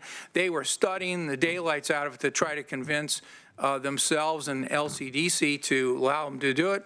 Ultimately, they said, nope, we don't meet the criteria, and they didn't pursue it. So to me, let's don't get too carried away with how much land we're going to need, because, by the way, why don't we grow up a little bit? Grow up a little bit. There's nothing wrong with that. And that might be the kind of housing that the market is demanding. So I wouldn't be stuck on everybody gets a little English countryside, replica with their little sheep in front, and they get to pretend that they're, some sub-royalty out there on some acreage. That people don't really want that anymore. That's not where the demand is. And my feeling is it's inappropriate to plan for that, and it's inappropriate to plan for what I might think is the future. And I just think that you got to be really careful about these like big projections. I'd be curious, it'd be funny to see if you guys in your planning groups could look at what were people predicting in 1970. I know the U of O got a major grant from the Lila Wallace Fund, the people that owned or that started Reader's Digest. They gave the U of O millions of dollars in the late 60s. Why? Because they needed to study how we were going to recreate in the future. And they created an entire recreation program because people weren't really going to be working in 40 years. There was going to be no need for work because machines would take over the work. So they wanted to be on the cutting edge. By the way, that program ran out of money and people were working so hard they couldn't keep it going. So, but that's an example of like forward thinking. Let's don't get too carried away with we know what the future is. I'm sure the other commissioners also have questions. No, go ahead, I'll go after you. My concern with this, although, it's good to plan for additional housing, is that without letting up on some of the restrictions on more organic housing style types within the city, once this is added, it's going to be eaten up faster than we think it will. Meaning, there's going to be more building going on at a faster pace than I think we anticipate without the additional changes to internal land use within the current urban growth boundary. I agree we need far more different styles of housing within our community. The restrictions on the type of homes or buildings you can build within the boundaries, I think is restrictive, exceptionally restrictive. We must be able to find ways in which people can provide different styles of housing within the city in order to make sure that this urban reserve lasts. I think if you decouple those, this reserve, regardless of whether it's 30 or 50, is not going to be enough, given all the influx of people that are moving into our region without any stopping that I see in the foreseeable future. So I don't know how that is or isn't incorporated in your plan. I can respond real quickly. Sure. Anytime a city proposes to expand their urban growth boundary, they're required by the state process to also look inside at efficiency strategies. And we did that the first time with our urban growth boundary, and we will be required to do it every time under current rules. So we can't decouple them. It's all part of how cities must plan for urban growth boundaries. So how are you planning to work on different styles of housing within the city limits? Well, I would say we're doing them simultaneously. So setting the urban reserve is one step, but we're not planning how to fill it up yet. We have to do that under a different set of rules. I mean, filling up what could be available for different styles already within our current boundary. Sure. Well, one example is the plan going on in River Road right now. We're studying how to infill more housing along the corridor. I'm not sure I'm answering your question, though. We're working on accessory dwelling units. We're working on our clear and objective housing standards that I mentioned before. So there's a variety of projects we're working on to try to make our buildable lands inside actually used for the planned purpose. My concern is the speed of the planning. Okay. Like, we need these different styles of housing right now. We needed them yesterday. Got it. And if they can't come along at a fast enough pace by the time you're ready for this, we're already going to have serious problems. I would just urge that that occur much faster than it is right now. Thank you. Mr. Chair, I have a Human Services Commission meeting. People have planned their lunchtime around my availability. Yeah. Thank you. Joe hasn't spoken. Okay, go ahead, Joe. Sorry, No, that's okay. forgot you were. This discussion reminds me why I did not choose for a career in planning. I'm of the belief that all projections are wrong, by definition. And so I have trouble, and all plans are premised upon the best projections we can muster at the time. For you to say that, for not you, but I mean for whoever, to say that right now climate change refugees are not factored into projections, to me is not sane. When the Environmental Protection Agency's website, if you go there and you identify what location in the United States will be least impacted in terms of livability by climate change, do you know what everyone in the country sees? Eugene, Oregon. In that, my son, my youngest, moved back here when I stopped working. He stopped working for me from Los Angeles, and he came here. The backlog of people paying unbelievably high rents for some of the, transition apartments off Chad Drive suggests that that's a part of demand. So I would simply, for what it's worth, as the only commissioner not from representing any part of the city of Eugene, to agree with Jay in terms of plan out. Just plan, be ready, so that as needs occur, we can respond far more quickly. Because I'm listening to people say we have a 20-year supply of land in Eugene, and there's not a builder I know that hasn't said there's no lots to build houses in Eugene. So that's just, I have two more inputs. One input is I looked at your something, the Envision Eugene Technical Advisory Committee, and I saw great diversity. I saw a few old white men and a few younger white women. And I'm hoping the diversity of input you're getting is more diverse than that particular picture represented. And number two, I often hear government people talk about the triple bottom line. So I certainly hope in that this Board of Commissioners, in a very pragmatic way, bound what would have been a new courthouse building project by quite literally, pragmatically, a triple bottom line, right? Robust economy, environmental defensibility, environmentally sound, and whatever the third one is, living wages, social equity. I certainly hope you have on there, on your group, people from the building trades, for example, whose entire mission is building the triple bottom line for their members as pragmatically as possible. So I'm just hoping you have the kind of input that enables you to speed forward much faster so we can accommodate what is already here. It's not that we're going to be in a bind. I believe we're in a bind right now. Okay, so thank you very much for your presentation. There might be more questions. Commissioner Bozievich. It was just a quick comment. Paris, actually the metro area, according to Wikipedia, is 6,631 square miles containing 12.4 million people, which works out to about 3 people per acre. The actual city of Paris is bounded and still is only 40 square miles.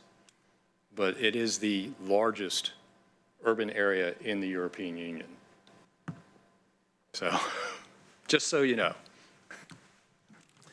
Thank not you for one of the the most update dense. for me. Yes, thank you. Thank you for the input. We appreciate it and your time. We'll see you Okay, in the well, fall. thank you so much, and we'll look forward to, on your timeline, the next check-in, so thank you. All right, so we're going to be, Mr. Administrator, unless there's something I'm not aware of, we're going to be in recess until 1:30? Sounds right. Okay, very good. So we're in recess till 1:30.